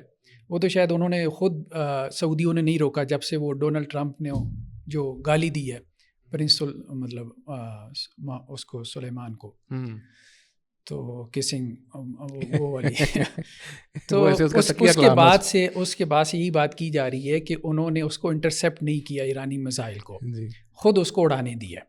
اس کی وجہ یہ کہ ظاہری بات ہے انسان تھوڑی سی بھی اس کے پاس قوت اقتدار اختیار ہو تو وہ غیرت مند اتنا تو ہوتا ہے، تو وہ بدلہ لینے کی کوشش کرتا ہے. پھر تو وہ یہ بظاہر نظر آ رہا ہے کہ یہ سعودیہ کی طرف سے بدلہ تھا. آپ یہ کہہ رہے ہیں جہاں امریکی فوجی بنفس نصیب خود موجود ہیں وہاں پر اختیار ہے ان کو اڑا دیں. اسلامی نقطہ نظر سے ڈاکٹر صاحب میں سے اختلاف کر رہے ہیں یا میں ان سے اتفاق کر رہا ہوں. صحیح. اگر اسلامی نقطہ نظر سے بات کی جائے، اگر قرآن و سنت کی بات کی جائے، تو امریکہ ایران کے اوپر حملہ ہوا ہے، اس کا ایک فوجی، بڑی معذرت بات آپ کہہ رہے تھے شروع میں نے کہا تھی، آپ سے اتفاق کرتے وہی بات آگے بڑھا رہا ہوں کہ اگر اسلامی نقطہ نظر سے بات کی جائے، قرآن و سنت کے نقطہ نظر سے بات کی جائے کہ 4 فوجی اگر آپ کے ملک پر حملہ ہوا ہے، 5واں ایک سائڈ کے اوپر بیٹھا ہوا ہے، لیکن اس کی باقاعدہ اس کا ایکٹیو حصہ ہے، اسلحہ بردار ہے، اور عین ممکن وہ حملہ کر بھی دے آپ کے اوپر، تو بالکل یہ تو ٹھیک ہے. وہ کہیں بٹھایا بھی اسی لیے ہوا ہے نا، حملے کے لیے بٹھایا، حملے کے لیے ہو بھی سکتا ہے، وہ سٹائل ہے وہ، اور ہو بھی سکتا ہے، کل کو ہو بھی سکتا ہے. بالفرض عرب حکمران کہتے ہیں نہیں جی ہم نے نہیں استعمال کرنے دیا، انہوں نے کہا چلو سائڈ پہ ہو جاؤ. بالکل صحیح. جنگ اتنی بڑھ جاتی ہے کہ معاملہ اس طرح کا آ جاتا ہے، تو عرب حکمران اگر چاہے آج وہ کہہ رہے ہیں نہ ہماری یوز کرے ہماری زمین استعمال نہ کریں. ہم تسلیم کر لیتے ہیں کہ ایسے ہی ہے, ان کا بات کلیم ان کا ٹھیک ہے. لیکن کیا عرب حکمران اتنے طاقتور ہیں کہ اگر کل کو جنگ اتنی بڑھ جاتی ہے کہ کسی کے کنٹرول بھی نہیں رہتی تو وہ کہتے ہیں چلو یار سارے اڈے ایکٹیو کر دو, تو عرب حکمران روک سکتے ہیں؟ نہیں روک سکتے. ایسے ہی ہے, بالکل ایسے. نہیں, اس میں یہ بھی وجہ ہے نا کہ ماضی میں یہ اڈے استعمال ہوئے ہیں, بالکل. اور ان اڈوں کا ایک مقصد تو یہ بھی تھا کہ جو خلیجی ممالک ہیں ان کا دفاع, مطلب امریکہ نے یہی ان کو لارا لگایا تھا نا کہ ایران آ رہا ہے, ایران سے تمہارا دفاع کریں گے, ٹھیک ہے. اور دوسرا اسرائیل کا دفاع بھی تھا, مطلب خلیج کے اندر, اور اس طرح امریکی مفادات کا دفاع, یہ سب سے پہلے. تو جب امریکہ خود اس جنگ کے اندر کود پڑا ہے, وہ ایک فریق بن گیا ہے, تو میرے ہاں باقی یہ کہ ایران نے وہاں جو ارامکو کے اوپر حملہ کیا, جیسے تیل کی جو سعودی عرب کی جو ریفائنری, اس کے اوپر, یہ غلط ہے, ظاہری بات ہے. اسی طرح قطر کی جو ہے وہ گیس کی اس کے اوپر پلانٹ کے اوپر حملہ کیا, یہ بالکل غلط ہے, بہت نقصان ہو گیا. ہاں بہت نقصان ہو گیا, وہ تو پوری دنیا کا نقصان ہے. اور اسی طرح جو ہے وہ دبئی میں یا یو ای کے اندر وہ اب ہوٹلوں کے اوپر حملے کرنا, ایئرپورٹس پہ حملے کرنا, سویلینز کو مارنا, یہ غلط ہے, سیدھی سی بات ہے. اس کو کوئی بھی جسٹیفائی نہیں کر سکتا. بلکہ ایک رپورٹ میں یہ بھی پڑھا تھا کہ یو ای کے اوپر کوئی تقریباً 2000 سے زیادہ حملے کیے انہوں نے. اچھا, صحیح. تو یہ اب مطلب ظلم ہے یا یہ زیادتی ہے, یہ خواہ مخواہ ان کو اپنے خلاف کھڑا کرنے والی بات ہے. باقی وہاں پہ امریکی اڈے ہیں تو آپ چلیں, اس حد تک آپ جسٹیفائڈ تھے شاید وہ. اچھا, اس کا ایک اثر بھی ہوا ہے, امریکی وہاں سے نکلنا بھی شروع ہو گئے, اور اب اس سے عرب ریاستوں کو بھی سمجھ آئی ہے کہ یہ ہمارے دفاع کے لیے یہاں نہیں بیٹھے تھے, یہ بیسیکلی اسرائیل کے دفاع کے لیے بیٹھے تھے. اگر ان کے دفاع کے لیے بیٹھتے تو اب کرتے کچھ. اب یہی بات وہ کھل کے کر رہے ہیں امریکہ سے. اچھا, ایک سوال یہ جو کہ میں آپ دونوں صاحبان سے باری باری کروں گا, ایک چیز جو کہ سعودی عرب کے حوالے سے آ رہی ہے اس کو پوچھنا بہت ضروری سمجھتا ہوں. ٹرمپ نے ریسنٹلی ایک بیان دیا ہے, حالانکہ بڑا ایک تضحیک امیز قسم کی اس نے ریمارکس دیے ہیں سعودی جو ولی عہد ہیں ان کے متعلق, لیکن کہنے میں یہ آ رہا ہے, خبریں یہ ہیں, کچھ نیوز ایجنسیز بھی دے رہی ہیں, اچھی ہیں, وہ درست ہیں, نہیں درست ہیں, غلط ہیں, اس کی میں آپ سے تصدیق بھی چاہوں گا, کہ سعودی عرب کی یہ خواہش ہے, وہ یہ چاہتے ہیں کہ ایران کے اوپر اسی طرح سے جو ہے وہ جاری رہے, کیونکہ اگر یہ بغیر نقصان کے اس جنگ سے نکل گیا تو وہ اس خطے کا چودھری بن جائے گا, مڈل ایسٹ کا, اور سعودی عرب پر اس کا نقصان ہے. اسی سلسلے میں شاید ٹرمپ نے بھی اسی تناظر میں بات کی ہے کہ MBS یہ چاہتے ہیں کہ وہ حملہ کرتے رہیں ایران کے اوپر, وہ رکے نہ, کیونکہ اگر وہ نہیں کریں گے تو پھر سعودی عرب کے لیے مشکلات ہوں گی. اور اسی وجہ سے انہوں نے وہ تضحیک ہمیش تھوڑی سی ایک الفاظ بھی استعمال کیے ہیں کہ وہ یہ چاہتے ہیں. تو آپ کا اس بارے میں کیا خیال ہے؟ اس میں اس سوال کے جواب سے پہلے میں تھوڑا سا پیچھے جاؤں گا, پس منظر تھوڑی سی بات ہو جائے گی لمبی. دیکھیے, سعودیوں کا ایک خاص سٹائل ہے, اور میں ذاتی طور پر سمجھتا ہوں کہ وہ غیر سیاسی رنگ ہے ان کا, وہ ہونا نہیں چاہیے تھا. سبب اس کا کیا ہے اندازہ نہیں ہے, لیکن یہ ہے کہ سعودی عرب کے حوالے سے دنیا بھر میں پروپیگنڈا جاری رہتا ہے. ان کو برا بلا کہا جاتا ہے, ان کے بارے میں بے بنیاد باتیں چلتی رہتی ہیں, میڈیا بھرا رہتا ہے, اور پھیلانے والے کچھ مسلکی پس منظر ہوتے ہیں, کچھ ویسے ہی مطلب ایک لبرل پس منظر ہے, وہ بھی عربوں کو اس وجہ سے ناپسند کرتا ہے, دین مذہب کی وجہ سے, ان کے مذہبی پن کی وجہ سے. اچھا, اس وجہ سے سعودی عرب ہمیشہ خبروں میں اس حوالے سے رہتا ہے کہ اس کے اوپر الزامات لگتے رہتے ہیں. اب دیکھیں, جس طرح میں نے پہلے بات ہوئی تھی کہ اتنا پاکستانی وہاں پہ جاب کرتا ہے, کام کرتا ہے, بزنس کرتا ہے, اور ہماری اکنامک اتنی ان سے وابستہ ہے, اس کے باوجود یہ ہے کہ اب دیکھیں اب سعودی عرب کے حوالے سے ہمارا عمومی رویہ نیگیٹو ہوتا ہے. حالانکہ وہاں پہ مکہ بھی ہے, مدینہ بھی ہے, اور ہماری اپنی ذاتی جیب کے, ہمارے کچن کے معاملات ان سے وابستہ ہیں. اس کے باوجود ہم نے شکریہ یا نہیں شکریہ اس سے قطع نظر, یہ بڑا عجیب رویہ. اس کا سبب کیا ہے؟ اس کا سبب یہ ہے کہ جب ایک نا پانی کی ٹوٹی کھول دیں اور اس سے صرف ایک قطرہ پانی گرنا شروع ہو جائے اور وہاں پہ چھوڑ کے چلے جائیں, مہینے بعد آئیں گے تو وہ جو ٹائل یا پتھر ہوگا اس پہ چھوٹا سا سوراخ ہو چکا ہوگا. تو دل تو بڑے نازک ہوتے ہیں. اب مسلسل ہر وقت پروپیگنڈا ہو رہا ہے, عرب یوں ہے, عرب بدو ہے, عرب سعودی یوں ہے, اور ہم پاکستانی ان کا کھا بھی رہے ہیں, ان کو گالیاں بھی نکال رہے ہیں. یہ پوری دنیا کا ایک سٹائل ہے ان کے بارے میں. اب وہ کیسے ہیں؟ ان کا مزاج یہ ہے کہ نہ وہ میڈیا میں اپنے وہ اثر و نفوذ کو بڑھانے کی کوشش کرتے ہیں دوسروں کی طرح, نہ وہ ان معاملات میں آگے ایکٹیو پارٹ پلے کرتے ہیں. حتیٰ کہ چلو یار نہیں کرتے, آپ وہ یہ بھی نہیں کرتے کہ کوئی ان کے بارے میں کیا کہہ رہا ہے اس کو نوٹس کر لیں, اور نوٹس کر کے اس کا جواب بھی نہیں دیتے. یار بے اتنائی کہہ لیجیے اور جو مرضی کہہ لیجیے, اس کی انتہا ہے. اب یوں ہوتا ہے کہ اگر 100 الزام لگتے ہیں نا, 100 الزام, تو 80% الزام تو ایسے ہوتے ہیں جو وقت کے ساتھ خود ہی ختم ہو جاتے ہیں, وہ جواب نہیں دیتے. ہم سمجھتے ہیں کہ میڈیا سیل ہونا چاہیے, پورا شعبہ ہونا چاہیے, اور پوری دنیا کی تمام ریاستیں اس کا اہتمام کرتی ہیں, جواب دینا چاہیے اور صحیح صورتحال لوگوں کے سامنے رکھنی چاہیے. اچھا, ایک بات اب اسرائیل کے حوالے سے آج سے 2-4-5 سال میں جتنا پروپیگنڈا ہوا ہے سعودیوں کے خلاف، اتنا عجیب و غریب پروپیگنڈا ہوا ہے. بعض لوگ تو یعنی کہ لوگ اس طرح کی خبریں آتی تھی کہ جیسے ان کا کوئی پیکٹ ہو گیا ہے، سائن ہو گئے ہیں، اس کا وزیر ادھر جا رہا، ٹوٹلی بے بنیاد، اتنا جھوٹ بولا جاتا تھا. اب سعودی کیا ہے، وہ خاموش، جواب نہیں دے رہے. یہ تو وہ پس منظر. ایون کہ آپ اندازہ کریں، ہمارے ایک اچھے دوست ہیں جماعت اسلامی سے ان کا تعلق ہے، انہوں نے ایک دفعہ ایک سے زیادہ بار لمبے مضامین لکھے اس کے حوالے سے. تو جی سعودی وزیر آیا اسرائیل میں، اس نے یہ کیا یہ کہ میں کہا یار سورس کیا ہے آپ کا، لمبا مضمون تو آپ نے لکھ دیا، سورس کیا ہے؟ انہوں نے کہا سعودی اخبار اسرائیلی اخبار میں یہ خبر چھپی ہے. میں کہا وزیر کا دورہ تو خفیہ ہوگا نا. میں کہا جب ایک ریاست دوسرے خفیہ دورے کر رہی ہے اور ان کا اخبار اس کو چھاپ رہا ہے، وہ خفیہ کیا رہا؟ وہ اس کا مطلب آئندہ کے لیے وہ چیپٹر کلوز ہو گیا. کوئی ریاست اس طرح کرتی ہے کہ خفیہ دورے ایک دوسرے سے کر رہے ہیں اور اس کو اپنے اخباروں میں چھاپ رہے ہیں؟ میں کہا اسرائیل کی آپ گواہی کو قبول کر رہے ہیں سعودی عرب کے خلاف. اچھا یہ تو پس منظر تھا، میں نے کہا تھا تھوڑی بات لمبی ہو جائے گی. اب یہ جو معاملہ نا، اس میں بھی یہی وہی رویہ آ رہا ہے کہ باقاعدہ طور پہ انہوں نے اس سوال کو، ان کی مہربانی ہے کہ اس قابل سمجھا کہ اس کا جواب دیا جائے. ٹرمپ نے دعویٰ کیا، ٹرمپ کا دعویٰ یہ جنگی ہتھیار تھا. جنگی ہتھیار کیا تھا؟ جنگی ہتھیار اس معنی میں تھا کہ یہ پیغام کس کے لیے تھا؟ ایران کے لیے تھا. ایران کو اشتعال دلانے کے لیے تھا. ایران مشتعل ہو جائے. ایران جب مشتعل ہوگا، حملے کس کے اوپر بڑھائے گا؟ سعودی عرب کے اوپر بڑھائے گا. جب سعودی عرب کے اوپر بڑھیں گے، حملہ بڑھیں گے، تو سعودی عرب کیا کرے گا؟ نتیجہ کیا نکلے گا؟ سعودی عرب لڑائی کا حصہ بنے گا. اب دیکھیے اس بیان میں اور ابھی جو تازہ بےہودگی والا بیان آیا، اس میں 5-7-8 دن کا فرق ہے.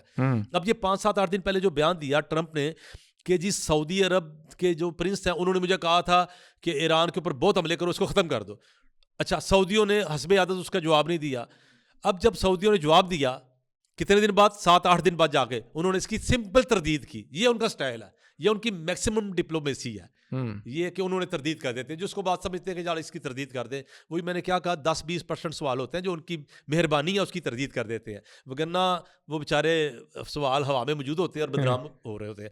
اچھا دیکھیں اس کے ٹھیک تیسرے دن، ڈاکٹر صاحب بڑی دلچسپ بات یہ ہے کہ جس دن سعودی عرب نے تردید کی، اس کے ٹھیک تیسرے دن ٹرمپ ان کو غیر پارلیمانی زبان کا استعمال کر کے گالیاں نکالتا ہے. اب پوری پکچر کیا بنی؟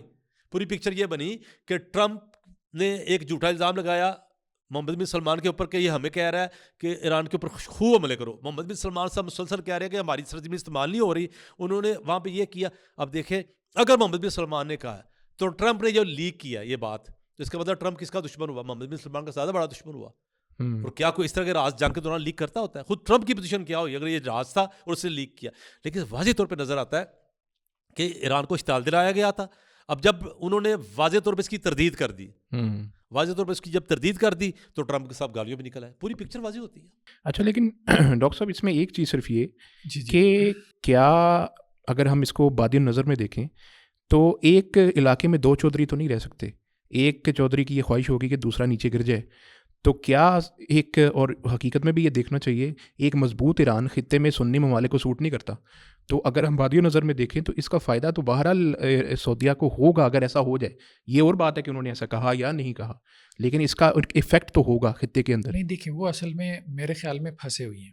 اچھا، 2 چودھریوں کے درمیان. اچھا، ایک اسرائیل ہے جی اور ایک ایران ہے. سعودی عرب کی اگر آپ دیکھیں نا پیچھے، جو خاص طور پہ اس کی جو سفارت کاری ہے اسرائیل اور ایران کے حوالے سے، کبھی وہ ایران کے قریب ہوتا رہا ہے، ٹھیک ہے، بہت قریب بھی ہوئی ہیں ان کے جو صدور وہاں کے دورے کرتے رہے آپس میں سارا کچھ، اور کبھی دور بھی ہوتے رہے. تو وجہ یہ ہے کہ وہ بھی انسیکیور رہتے ہیں.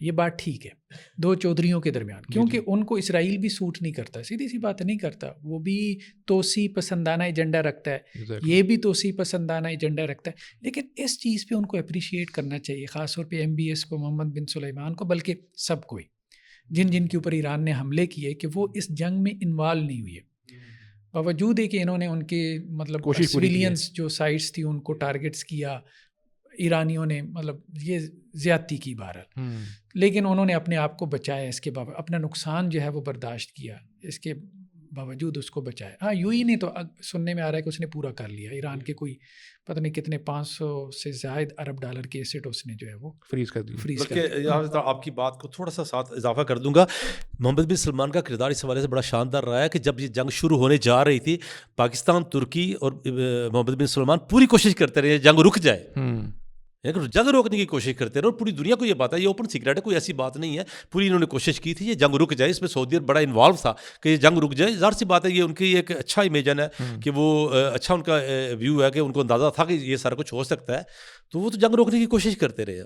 اچھا، اس میں ایک سب سے اہم ترین پوائنٹ جو اب آ رہا ہے اس سے بلکہ مزے کی بات ہے، ہمارے جو ہمسائے ہیں وہ کافی تڑپ رہے ہیں، تڑپیں گے آگے بھی چل کر، وہ یہ کہ پاکستان کا کردار بڑا حیران کن طور کے اوپر، ثالثی کا جو کردار ہے وہ حیران کن طور کے اوپر پاکستان کا ابھر کے آنا اور اس قدر اہمیت کا حامل ایک دم سے ہو جانا کہ پوری دنیا کی نگاہیں اس وقت پاکستان پہ ہیں، کہ پاکستان کے اندر کل کے جہاں تک ہم ریکارڈ کر رہے ہیں 3 ممالک کے جو ہیں وہ وزرائے خارجہ بھی یہاں پر آئے، اس کے علاوہ پاکستان کو بطور ایک ثالث جو ہے وہ قبول بھی کر لیا گیا ہے دونوں جو جنگ کے فریقین ہیں امریکہ اور ایران کی جانب سے۔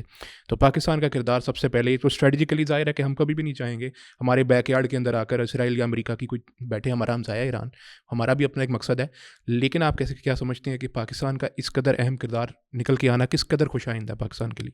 دیکھیں جب وہ کہہ رہے ہیں کہ جی آپ تو دلالی کر رہے ہیں تو اس کا مطلب یہ وہ تو تڑپ رہے ہیں نا، مطلب اس کا مطلب یہ ہے کہ آپ کا کردار ایسا، وہ انڈیا میڈیا چیخ بھی رہا ہے، دیکھیں نا انڈیا میڈیا جو ہے اس کے اوپر چیخ بھی رہا ہے، خاص طور پہ ان کے جو کانگریس کے لوگ ہیں نا، تو وہ مودی کی حکومت کو برا بلا کہہ رہے ہیں کہ دیکھو ہم اتنی بڑی اکانومی تھے اور ہم کہاں کہ وہاں پیٹرول نہیں مل رہا نا، مطلب وہاں مسائل ان کے پیدا ہو گئے، ایران نے جہاز روکے ہوئے ہیں ان کے جو ہے وہ اسٹریٹ آف ہرمز کے اندر، اور پاکستان کے 20 جہاز نکل آئے ہیں، پاکستانی جھنڈا جہاں لگا ہو، وہ تو لطیفہ ہی ہوا، ٹرمپ نے 3 دن پہلے کہہ دیا تھا کہ ایران ہمیں ایک تحفہ دے رہا ہے، اور بعد میں تیسرے دن وہ جہاز نکل آئے، تو پھر وہ بھی سب سے پہلے دنیا کو ٹرمپ کی وجہ سے پتہ چلا ہے۔ یہ بڑی مزے کی بات یہ ہے کہ جب ٹرمپ نے کہا ہے ہمیں ایران بہت بڑا گفٹ دے رہا ہے، ساری دنیا چونک رہی ہے کیا ہو رہا ہے، کئی کوئی اندازے لگا رہے تھے، ایک بعض نے کہا کہ یہ جزیرے پہ قبضہ کرنے لگا ہے تو یہ شغل لگا رہے گا بھائی ہم قبضہ کر کے کہ ایران نے ہمیں تحفہ دیا، لیکن وہ جب جہاز نکلے تو وہ بھی سب سے پہلے ٹرمپ نے بتایا کہ 10 جہاز تھے، پہلے 8 اور پھر 2، ٹرمپ اور پیٹ ہیگزٹ اس وقت کر رہے تھے پریس کانفرنس، اور انہوں نے باقاعدہ کہا تھا پاکستانی جھنڈے کا بھی، اس نے کہا وہ لگا پاکستانی، اور وہ وہاں سے نیوز وہ بریک ہوئی، این ممکن پاکستان کی پالیسی نہ ہوتی، لیکن ٹرمپ صاحب کو کون روک سکتا ہے؟ لیکن یہ ہے کہ یہ مطلب پازیٹیو کردار پاکستان کا جو بھی ہے اور نیوٹرل، یہ بات بھی سمجھ میں آتی ہے۔ دیکھیں اس نے امریکہ کے ساتھ بھی نہیں بگاڑی، ایران کے ساتھ بھی نہیں بگاڑی، اور خلیجی ریاستوں کے ساتھ بھی نہیں بگاڑی، مطلب تینوں اس کے اوپر اس حوالے سے اعتماد کر رہے ہیں۔ سعودی عرب کے ساتھ بھی ٹرمز اچھے ہیں۔ پھر یہ ہے کہ سننے میں یہ بھی آ رہا تھا کہ خود میرے خیال میں شہباز شریف صاحب بھی رابطے میں رہے ایران کے صدر کے ساتھ، ادھر سے فیلڈ مارشل صاحب جو ہے وہ ٹرمپ کے ساتھ رابطے میں رہے، اور وہاں سے انہوں نے کوئی 20 کے قریب تجاویز دی تھی امریکہ نے، وہ ایران تک، اچھا 15 تو وہ مطلب ایران تک پہنچائیں، پھر ایران کے جوابات ان تک پہنچائے، تو یہ کردار تو ہے اس جنگ کو ٹھنڈا کرنے کے حوالے سے یا کول ڈاؤن کرنے کے حوالے سے، اور اس کی وجہ سے یہ تبصرے بھی کی جا رہے ہیں کہ پاکستان ایک مطلب یہ جو خاص طور پہ علاقائی اعتبار سے جو ایک منی سپر پاور کے طور پہ سامنے آ رہا ہے، مطلب اس کی اہمیت جغرافیائی اعتبار سے بڑھتی چلی جا رہی ہے۔ بلکہ کل وزیر خارجہ صاحب جو ہیں ہمارے ڈپٹی پرائم منسٹر بھی اسحاق ڈار صاحب کا بڑا اچھا بیان تھا، پوری دنیا سے انہوں نے اپیل کی ہے کہ ہمارے جو یہ ثالثی کا کردار ہے اس کے لیے پوری دنیا دعا کرے کہ اللہ ہمیں کامیاب کرے، ہم ایک پوری دنیا کا سینٹر اس وقت ہیں، ساری جو نگاہیں ہیں وہ اسلام آباد پہ پر ہیں، بہت بڑی ایک اپرچونٹی آئی ہے آپ کے پاس، ایک ڈپلومیٹک ورلڈ کپ لوگ کہہ رہے ہیں کہ جیتا گیا ہے پاکستان نے جو، اور اس میں انڈیا بہت بری طرح ناکام ہوا ہے، اور ان کی جو ہے وہ جلن۔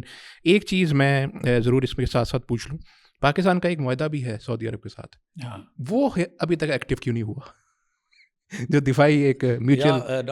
اس سوال سے پہلے تھوڑا سا میں ایک اضافہ کروں گا، میں ذاتی طور پر سمجھتا ہوں یہ پاکستان نے جو ثالثی کا کردار ادا کیا ہے نا، میرا نقطہ نظر تھوڑا سا فرق ہے۔ اچھا، فرق یہ ہے یہی کہ پاکستان اچھا کردار ادا کر رہا ہے، اور بڑی اللہ کی ایک نعمت ہے ہمارے لیے، یہ فخر کی بات ہے، اور جو شریک ساڑھ دے رہے، لیکن مسئلہ نہیں ہے، مسئلہ یہ ہے کہ پاکستان کے علاوہ مجھے ایک بات بتائیے، میں آپ سے پوچھتا ہوں، آپ دونوں صاحب علم ہیں اور دونوں ہی ڈاکٹر ہیں، میں طالب علم ہوں، مجھے بتائیے پاکستان کے علاوہ پورے عالم اسلام میں کون سا ملک ہے جو اس پوزیشن میں ہے؟ میں نہیں سمجھتا کہ پاکستان کے علاوہ کوئی ایسا ملک ہے۔ دیکھیے صرف عمارت، امیر ہونا، پیسہ بہت ہونا، اکانومی بہت زیادہ ہونا، یہ اس کی اپنی جتنی بھی اہمیت ہے، بعض امور میں اس کی کوئی اہمیت نہیں رہ جاتی نا۔ خاندانوں میں 2 بڑے امیر ہیں، ان کی آپس میں لڑائی ہو جاتی ہے، ان کا چچا تایا وہ بہت مالی طور پہ غریب ہے لیکن سمجھدار ہے، سیانہ ہے، اور اس کی رائے پوری دنیا تسلیم کرتی ہے، یا اس کی ایسی کنڈیشن ہے کہ وہ بڑے اچھے معاملات کو اس کو سنبھال لیتا ہے، تو خاندان کے وہ غریب تایا کے غریب چچا کے گھر میں جاتے ہیں کہ جی آپ بتائیں ہمارا کیا فیصلہ کرنا ہے۔ تو معاملہ یہ ہے کہ عالم اسلامی خاندان ہے۔ مجھے یہ ایک بات بتائیے کہ خاص طور پہ، اور یہ جو انڈیا اور پاکستان کی جو چند دن کی جو لڑائی ہوئی تھی، اس کے بعد پھر مزید جو پاکستان کو اللہ تعالیٰ نے ایک عزت دی, جی ہاں جی, اور اللہ تعالیٰ نے ایک بڑا مقام دیا, اور اللہ کو شکر ہے اس پہ, ہم بطور پاکستان ہمیں خوشی بھی الحمدللہ رب العالمین. لیکن مجھے یہ بتائیے کہ پاکستان کے علاوہ کون سا ملک ہے جو اس پوزیشن میں ہے؟ میں بتاتا ہوں یہاں پہ ایک بات کر کے مزید, کہ میں تو سمجھتا ہوں پاکستان دی بیسٹ پوزیشن میں تھا, ایک بات. دوسری بات یہ ہے کہ اب دو جو اس ایک فریق ہے ایران, دوسرا فریق اسرائیل اور امریکہ, لیکن اس کے ساتھ ساتھ جو عرب ہے, عرب اس میں براہ راست جنگ کا حصہ نہ ہونے کے باوجود ایک فریق ہے کہ ان کے اوپر مسلسل بمباری ہو رہی ہے. آپ اندازہ کریں, میں نے کہا جیسے بتایا کہ 83% صرف UAE کے اوپر جو حملے ہوئے ہیں وہ 2200 حملہ ہوا, 2200 حملے ہوئے ہیں. سعودی عرب کے اوپر 1000 کے اوپر اٹیک ہے, ڈرون اور میزائل ملا کے. اسرائیل کے اوپر تو بہت 300-350 حملے ہوئے ہیں. اچھا, میں یہ کہہ رہا ہوں کہ جتنا عالم عرب ہے وہ پاکستان کے حوالے سے جتنی وہ مثبت اپروچ رکھتا ہے, محبت والی اپروچ رکھتا ہے, اس طرح کے موقع پہ مزید محبت بڑھ جاتی ہے. بالکل. تو مجھے بتائیے کہ پاکستان کے علاوہ کون ہے؟ اس لیے میں ذاتی طور پر سمجھتا ہوں پاکستان بہترین پوزیشن میں تھا, اور پاکستان ہی اس قابل ہے, اور پھر چونکہ ایٹمی طاقت بھی ہے اور عسکری قوت بھی اس نے اپنے آپ کو منوایا ہے.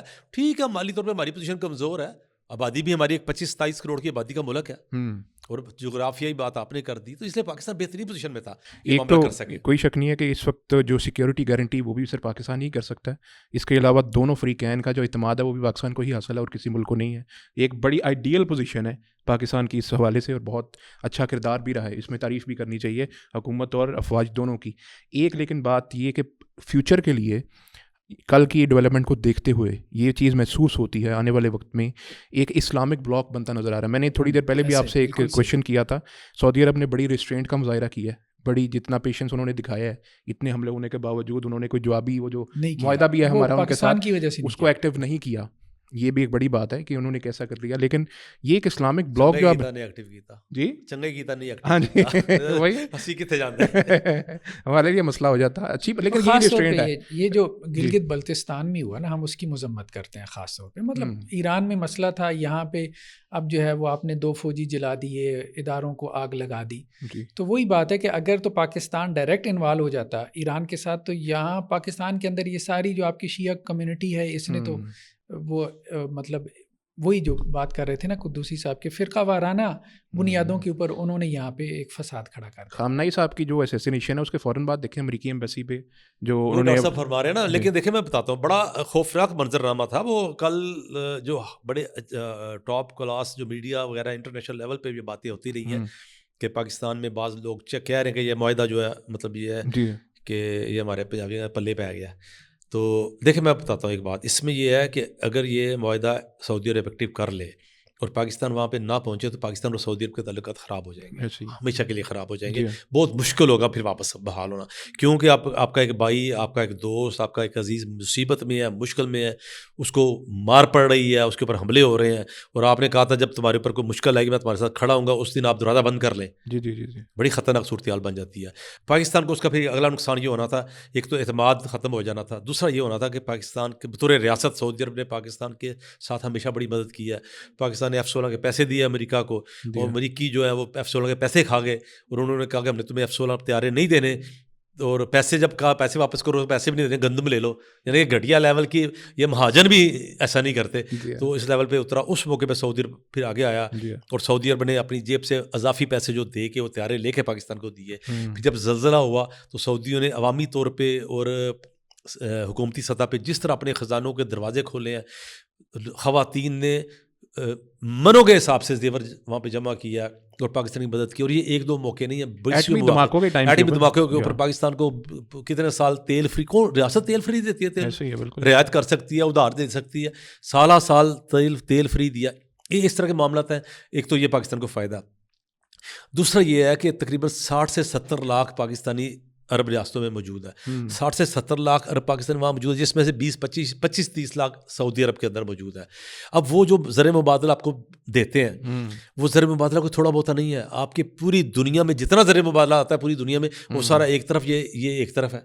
اتنا زیادہ آپ کی ریاست جو ہے, پھر اگر وہ 60-70 لاکھ بندے کے ساتھ ایک بندے کے ساتھ 5 یا 6 بندے جڑے ہوں تو 2.5-3 کروڑ کی آبادی آپ کی، ان کا گھر کا سسٹم پورا تباہ ہو جائے گا، روٹی ان کی بند ہو جائے. تو پاکستان کے لیے بڑا مسائل بن جانے اگر یہ پاکستان وہاں جا کے کھڑا نہ ہوتا. اب کھڑا ہونے کی صورت میں جس طرح ڈاکٹر صاحب نے فرمایا، کھڑا ہونے کی صورت میں ایک نئی مصیبت ہے کہ پاکستان میں 5%، 7%، 10% جتنا بھی وہ دعویٰ کرتے ہیں وہ لوگ موجود ہیں، اور وہ بڑے اچھے منظم لوگ موجود ہیں. دوسری بات یہ ہے کہ ان کی ایک بڑی گہری وابستگی ہے ایران کے ساتھ. ولایت فقیہ. دیکھیے جب سے ولایت فقیہ کا جو نظریہ ان کا آیا اس کے بعد ان کی وابستگی کی نوعیت چینج ہو گئی نا جی.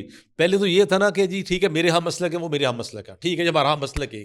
اب معاملہ چینج ہو گیا جب یہ ولایت فقیہ کا نظریہ جب اس کو آپ پڑھتے ہیں تو پھر آپ کو اندازہ ہوتا ہے کہ یہ وابستگی چینج ہو گئی ہے. اب اس کے اندر گہرائی بہت زیادہ ہو گئی ہے نا جی. وہ عقیدے کا حصہ بن گیا، وہ عقیدے کا حصہ بن گیا.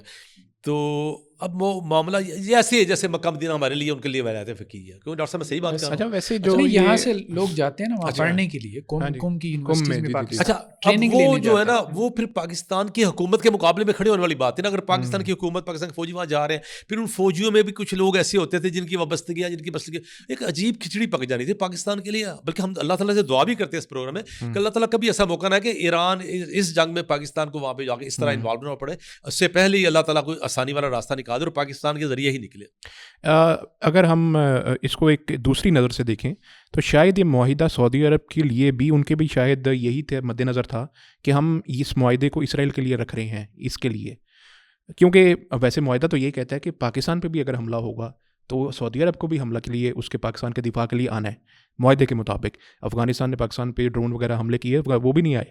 ہم نے بھی اس کو اسی لیے رکھا ہوا ہے کہ انڈیا کے لیے اگر ضرورت پڑی کبھی تو وہ پیسے وغیرہ کی کوئی مدد ہے. اسی طرح سے پاکستان کی بھی اس سے میرے خیال جہاں تک ہے معاہدہ صرف اسرائیل کی حد تک ایکٹیویشن کے لیے رکھا ہوا ہے، باقی برادر اسلامی ممالک کے لیے شاید یہ استعمال نہ ہو.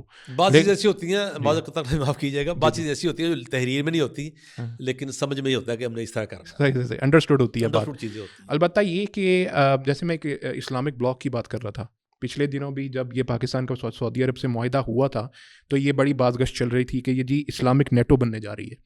پچھلے دنوں کی ڈیولپمنٹس کو دیکھتے ہوئے بھی جب ترکی، مصر اور سعودی عرب کے جو وزراء خارجہ بھی آئے تھے تو یہ ایک انڈیا آنے والے وقت کا دے رہے ہیں کہ ہمیں سیلف ریلائنس کے اوپر رہنا چاہیے، امریکہ کے اوپر نہیں رہنا چاہیے. یا ظاہر ہے کہ ان کے اوپر تو ریلائی ویسے بھی ہم نہیں کر رہے تھے، لیکن جو سیکیورٹی ہے کسی بھی ملک کی آج کل کے دور میں تو واضح ہو گیا ہے.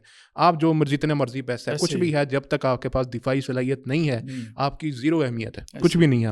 تو اس صورت میں آپ سمجھتے ہیں کہ یہ ایک سیکیورٹی اتحاد ضروری ہے مسلم امہ کے لیے؟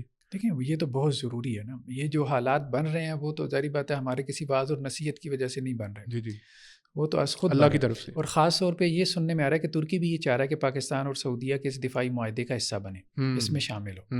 لیکن یہ ایک عجیب ہے، یو ای کو آپ دیکھیں کہ انہوں نے اس کو بلوا لیا، یوکرین کے وہ مطلب اس کو صدر کو زیلنسکی، کیا نام ہے اس کا، زیلنسکی. اب ظاہری بات ہے اس کے ڈرون جو ہے وہ اب مطلب وہ رشیا کو نہیں روک پا رہے تو وہ کیا کریں گے. لیکن یہ ہے کہ اللہ تعالیٰ ان کو سمجھ دے، ان لوگوں کو بھی سمجھ دے کہ امریکہ سے جو ہے وہ مایوس ہو کے پھر اب جو ہے بجائے اس کے کہ کفار کی طرف جائیں تو یہ اپنے مسلمان اتحادیوں کی طرف آئیں. تو یہ سعودی عرب کے اندر یہ سوچ ہے، اس لیے اس نے معاہدہ کیا پاکستان کے ساتھ. ترکی میں بھی یہ سوچ ہے، مصر میں ہو سکتا ہے کسی حد تک، اگرچہ وہاں حکومت تو ایسی ہے، امریکی ذرا وہاں پہ دباؤ زیادہ ہے، لیکن یہ ہے کہ ہو سکتا ہے اس کے اندر یہ سوچ پیدا ہو جائے. لیکن یو ای وغیرہ یہ جو ریاستیں ہیں ان کو نہیں لگتا کہ کوئی ہدایت ملے گی. ویسے بھی خطے میں جو مضبوط ممالک میں یہی ہیں بس، یہ ترکی، پاکستان ہے، جو ہے سعودی عرب ہے اور مصر ہے. اس کے علاوہ تو باقی کوئی اتنی مضبوط ممالک ہیں بھی نہیں. اور اس کی وجہ وہی ہے جو آپ نے بات کہی ہے نا کہ یو ای کے اندر بیسیکلی انویسٹمنٹ ساری یہودیوں کی ہے. ایگزیکٹلی. ہاں بالکل. وہ یہودی جو اسرائیل کے اندر انویسٹمنٹ نہیں کر رہے تھے کیونکہ وہاں ظاہری بات ہے ان کو اندازہ تھا کہ یہ اسرائیل تو کسی وقت بھی ٹارگٹ بن سکتا ہے، وہ غاصبانہ ریاست ہے، تو ان سب نے وہ انویسٹمنٹ وہاں پر کی اور انہوں نے ٹیکس فری زون بنا دیا اس کو. اس کے بعد سے پھر اب معاملات ان کے اس قسم کی ہیں، بس اللہ ہدایت دے. ویسے اگر ہمیں ویسے بات نیوٹرل ہو کے کرنی چاہیے. ایک ایسا سوال آ رہا ہے کہ جس کے اندر شاید وہ باعث نے سوال ہم معاملہ رکھ پائیں، ویسے مرضی اگر رکھیں تو یہ جو اپنی سرزمین کے اوپر امریکی اڈے ہیں، اس کو رکھنے کی فضیلت بھی ہے کوئی؟ کہ اگر آپ اپنی سرزمین کے اوپر کوئی اگر امریکی اڈے وغیرہ عرصے سے قائم رکھیں تو کوئی فضیلت والا معاملہ ہے کہ یہ ویسے ہی چلتا ہے؟ فضیلت تو ڈاکٹر صاحب بتائیں گے. فضیلت تو ڈاکٹر صاحب بتائیں گے. مسئلہ یہ ہے کہ یہ بڑی بدقسمتی کی بات ہے، میں یہ ضرور کہوں گا کہ یہ فضیلت نہیں ہے, یہ بڑی بدقسمتی کی بات ہے کہ ایک ایسی امت جو امت جہاد تھی, ایک ایسی امت کہ جس نے اللہ کی راہ میں جہاد کرنا تھا اور اللہ کا دین, اللہ کا نظام غالب کرنا تھا اپنی قوت بازو سے, اپنی دعوت سے, وہ جو ہے وہ غیروں بلکہ اپنے دشمنوں کو اپنے گھر میں لا کے بٹھا دیتی ہے. تو یہ تو بڑی شرمندگی کا مقام ہے. اور یہ جو موجودہ جنگ ہے, اگر اس میں یہ پہلو خیر کا نکل آتا ہے کہ عربوں کو بھی اللہ تعالیٰ ہدایت عطا فرمائے اور یہ ان کو سمجھ آ جائے کہ ادار کی عزت, ادار کا حسن, ادار کا پیسہ اور ادار کی طاقت, اس کی کوئی حیثیت نہیں ہوتی. ایگزیکٹلی, اس کی کوئی حیثیت نہیں, کوئی اہمیت نہیں. اسلامی یہ جو چھوٹی چھوٹی ریاستیں ہیں یہ اب بن چکی ہوئی ہیں, اب انہوں نے سر پہ سوار تو رہنا ہمارے, لیکن یہ ہے کہ ان کو بھی یہ ہدایت اللہ تعالیٰ کی طرف سے آئے کہ یہ معاشی طور پہ تو مضبوط ہے, عسکری طور پہ یہ کبھی مضبوط نہیں ہو سکتا. خیر یہ بھی ایک امید تھا کہ مضبوط ہو نہیں سکتے, وغیرہ اسرائیل اتنا ہی ہے نا, اسرائیل کر کے دکھا دیا اگر وہ کرنے پہ کرنا چاہے. لیکن چلو ہم سمجھتے ہیں یہ چھوٹی چھوٹی ریاستیں ہیں, لیکن کم از کم ان کو یہ بھی اخلاقی طور پہ ان کو کچھ تھوڑا سا خدا کا خوف کرنا چاہیے. ان کو یہ چاہیے کہ اگر ترکی پاکستان, سعودی عرب, مصر وغیرہ یہ مل کے کوئی اسلامک فورسز کا اتحاد بناتے ہیں تو یہ ملک کم از کم اپنی معیشت کی بنیاد کے اوپر ان کو سپورٹ تو اچھا کر سکتے ہیں نا. یہ جو ان کو مطلب جا کے وہاں پہ انویسٹمنٹیں کرتے ہیں اور ان کی انویسٹمنٹ یہاں پہ لے کے آتے ہیں, تو یہ رقم, یہ سرمایہ اپنی مسلمان امت کے لیے اپنا تھوڑا سا نکالیں, وقف کریں. معاملہ یہ ہے کہ اس کی کوئی فضیلت تو خیر ہے ہی نہیں سرے سے, شرمندگی کا معاملہ ہے, لیکن اس کا حل کیا ہے؟ بالکل معاملہ اس سے جان کس طرح چھوٹ سکتی ہے. تو ہم بلکہ کبھی ہم بات کرتے ہوتے ہیں کہ میں یہ بات کہا کرتا ہوتا ہوں کہ یورپ اور مغرب کی جو قوت ہے, جو طاقت ہے, اس کی بنیادی وجہ کیا ہے؟ میں ذاتی طور پہ کہتا ہوتا ہوں کہ اس کی بنیادی وجہ ان کی قیادت ہے, ان کی سیاسی قیادت ہے. جب سیاسی قیادت طے کر لیتی ہے میں نے اپنی قوم کا مستقبل بدلنا, محنت کرنی ہے, فیصلے ان کے ہوتے ہیں. کوئی لائق سے لائق سائنسدان جو ہوگا نا, عسکری سائنس کا جو ماہر ہے نا, لائق سے لائق گھر میں بیٹھے نہ ایٹم بم بنا سکتا, نہ میزائل بنا سکتا. اس کو سیاسی قیادت کی سپورٹ کی ضرورت ہوتی ہے. یہ فیصلے سیاسی قیادت نہیں. آپ کا جو ایٹم بم ہے, ایٹم بم ہے جو ڈاکٹر عبدالقدیر صاحب گھر بیٹھے رہتے, ان کو اپنا 6 ایکڑ کا گھر بنا لیتے اور 10 ارب جیب میں ہوتا, بنا سکتا تھا؟ نہیں بنا سکتے تھے. حکومتوں نے کام کرنا ہوتا ہے. اور اسی طرح ہمارے لبرلز یہاں پہ یہ پوائنٹ تو نہیں بنتا, لیکن میں بات آپ کو کر دیتا ہوں. ہمارے لبرلز جو ہر وقت مولوی کو برا بلا کہتے رہتے ہیں کہ ہم مولوی ہوتے تو ہم مولوی نہ ہوتا تو یہ ہو جاتا, یہ ہوتا. تو میں کہتا ہوتا ان کو کہ یار یورپ کی ترقی کوئی پادری میں سر چرچ میں بیٹھے پادری نے تو نہیں کی. یہ جو سائنسی ایجادات ہیں ان کی حکومتوں کا فیصلہ تھا. ان کی حکومتوں نے, آپ ماشاء اللہ پڑھے لکھے, آپ یونیورسٹی والے بندے بھی ہیں, ان کی حکومتوں نے اپنے تعلیمی سسٹم کو بڑھانے کا فیصلہ کیا. ساری ریسرچ ورک جو ہوتی ہے دنیا کی وہ یونیورسٹیز میں ہوتی ہے. اب اس کی بنیاد کے اوپر پھر جو عملی اس کی امپلیمنٹ ہوتی ہے ان اداروں میں, متعلقہ اداروں میں. یہی ہے نا ڈاکٹر صاحب سسٹم, یہی نا ساری دنیا کا. اب یہ فیصلہ کس نے کرنا ہے؟ اور مولوی تو نہیں روکتا یہاں پہ. کون سا مولوی کہتا ہے کہ آپ یہ نہ کرو سارے؟ اب معاملہ یہ ہے کہ یہ ہماری جو بات واپس لے کے آؤ نا کہ یہ فیصلہ کہ یہ اڈے یہاں پہ نہیں ہوں گے, یہ فیصلہ آپ کے ملکوں کی, اسلامی ملکوں کی سیاسی قیادت نے کرنا ہے. اور یہ کیسے نہیں اڈے ہوں گے, کیسے اڈے نہیں ہوں گے؟ یہ اس لیے اڈے نہیں ہوں گے کہ آپ عسکری طور پہ, عسکری سائنس میں آپ اتنی ترقی کریں کہ آپ کو ضرورت نہ رہے, خود کو فیل ہو جائے نا, آپ کو ضرورت نہ رہے. تو یہ جو ہے فیصلہ تو ہماری جتنے مسلمان ملک ہیں ان کی قیادت نے کرنا ہے. ایک بات. اس کے بعد اس سے انیشیٹو لینے کے بعد آگے ہم نے کرنا کس طرح, یہ بھی انہوں نے فیصلہ کرنا ہے. مل میں آگے کرنا پڑے گا, اس کے بغیر تو کچھ بھی نہیں ہے. اچھا, طاقت کا کھیل ہے. آگے چل کر اب ہم مستقبل کے لیے, ابھی جنگ تو چل رہی ہے اور بڑی ہاٹ سٹارٹ ابھی چل رہا ہے. ابھی تک تو یہ بات ہوگی کہ اڈے ہیں. ظاہر ہے کہ امریکہ نے کسی عرب ممالک کے لیے کوئی دفاع کے لیے کوئی انٹرسٹ شو نہیں کیا. انہوں نے جا کے کیا تو اسرائیل کا کیا جو بھی کرنا تھا. لیکن دیگر جو خطے کے پلیئر ہیں جس میں چائنا اور رشیا 2 بڑے پلیئر ہیں, انہوں نے اوپنلی تو نہیں لیکن آن دا بیک ایران کو سپورٹ کیا. ایران کو جس طرح سے وہ ایڈ کر سکتے تھے ٹیکنالوجی دے کر یا کچھ بھی کر کے انہوں نے وہ کیا ہے.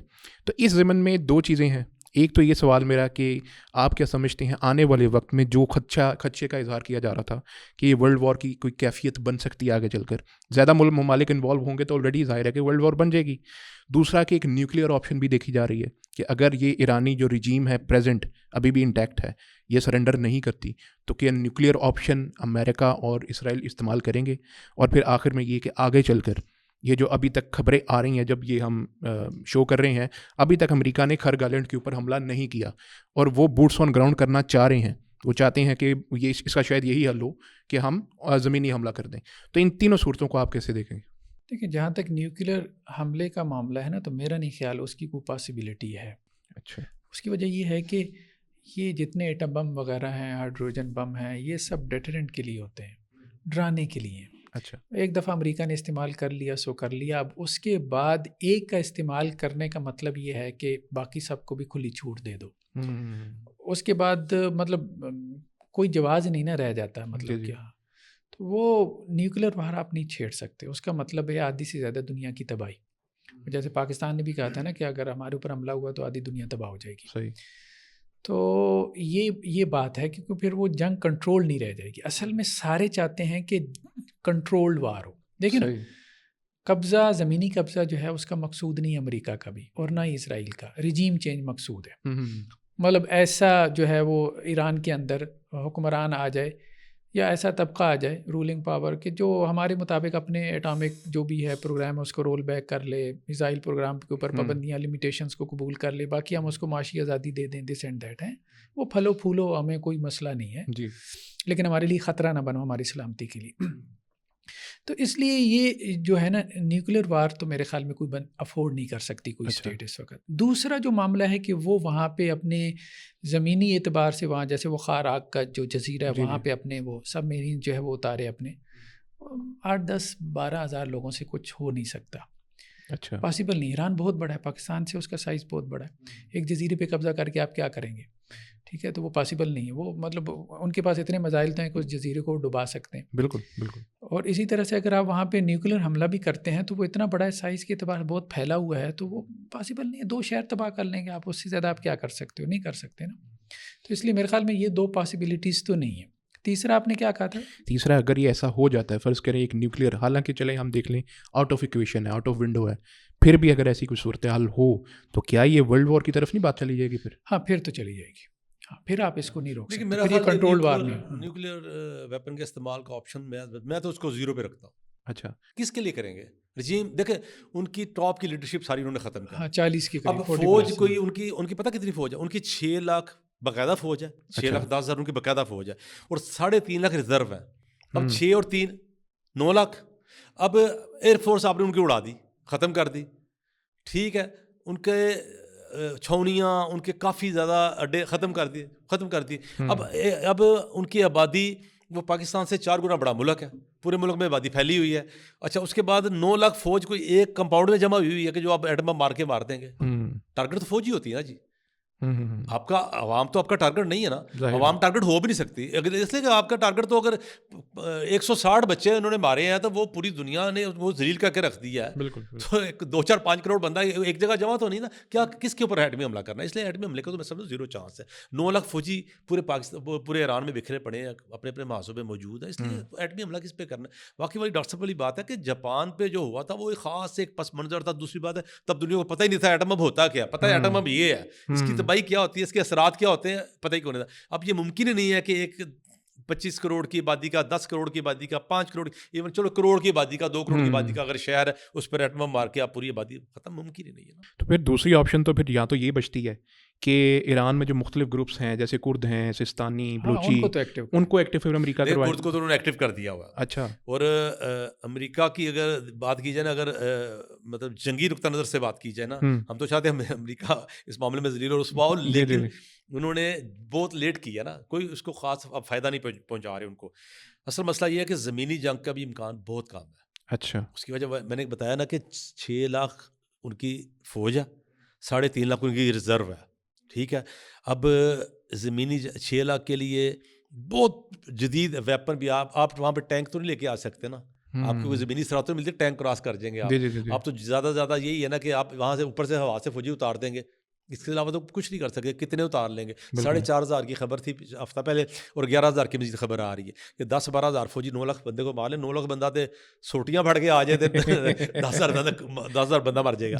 تو معاملہ یہ ہے کہ یہ اب اس کو نا، اس کا ہمیں جو سمجھ آ رہی ہے کہ سالس بھی اس میں پڑ گئے ہوئے ہیں, یہ جنگ رکے گی اور امریکہ رجیم چینج بھی نہیں کر سکے گا. اچھا, امریکہ رجیم چینج بھی نہیں کر سکے گا. امریکہ کو اس میں صرف یہی کرنا پڑے گا کہ ممکن حد تک جو ہے نا, جو موجودہ قیادت ہے اس میں ایسی قیادت چنی جائے کہ جو تھوڑی سی وسعت ظرف کی حامل بھی ہو, جو دنیا کے ساتھ چلنے والی بھی ہو, وہ مخصوص جو ایک تنگ نظری ہے اس سے باہر ہو. یہ ایک پاسبلٹی ہے.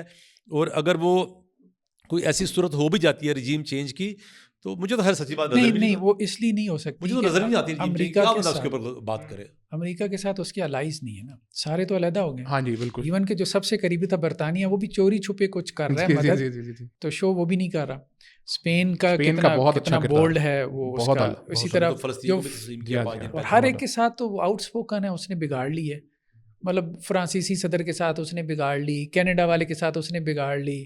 مطلب وہ محلے کے چودھری کی طرح اس نے وہ قبضہ گروپ بنا ہوا تھا وہ اصل میں نا. اچھا ڈاکٹر صاحب کو میں بتاتا ہوں ایک بات.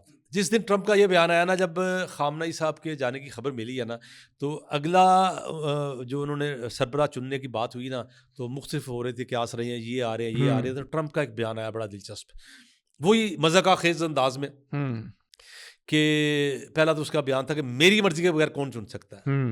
مطلب یہ بھی مزہ کا خیز بیان ہے کہ بھی آپ اس کے ساتھ جنگ لڑ رہے ہو, آپ اسے نہیں پوچھیں گے. لیکن پھر اس نے کہا کہ ایرانیوں نے تو مجھے آفر کی تھی کہ مجھے اگلا آیت اللہ بنا لے, تو لیکن میں نے کہا نہیں, میں نے نہیں بننا. یہ بنیادی طور پہ پتا کہ جب اس نے کہا میری مرضی کے بغیر کیوں چن سکتے ہیں ایرانی. ہاں, جب آپ ایرانی آپ کے آگے شکست کھا چکے ہوئے ہیں, اب آپ کا اثر وہاں پہ آپ فیصلے کرنے کی پوزیشن میں آ چکے, پھر اگر آپ اس طرح کا جملہ بولے نا, پھر ایک اور بات ہے. اب آپ لڑ رہے ہیں, وہ آپ کو مار رہے ہیں, آپ ان کو مار رہے ہو, اس میں آپ یہ کہتے ہیں یہ غرور کی انتہا ہے, حماقت بھی ہے ساتھ.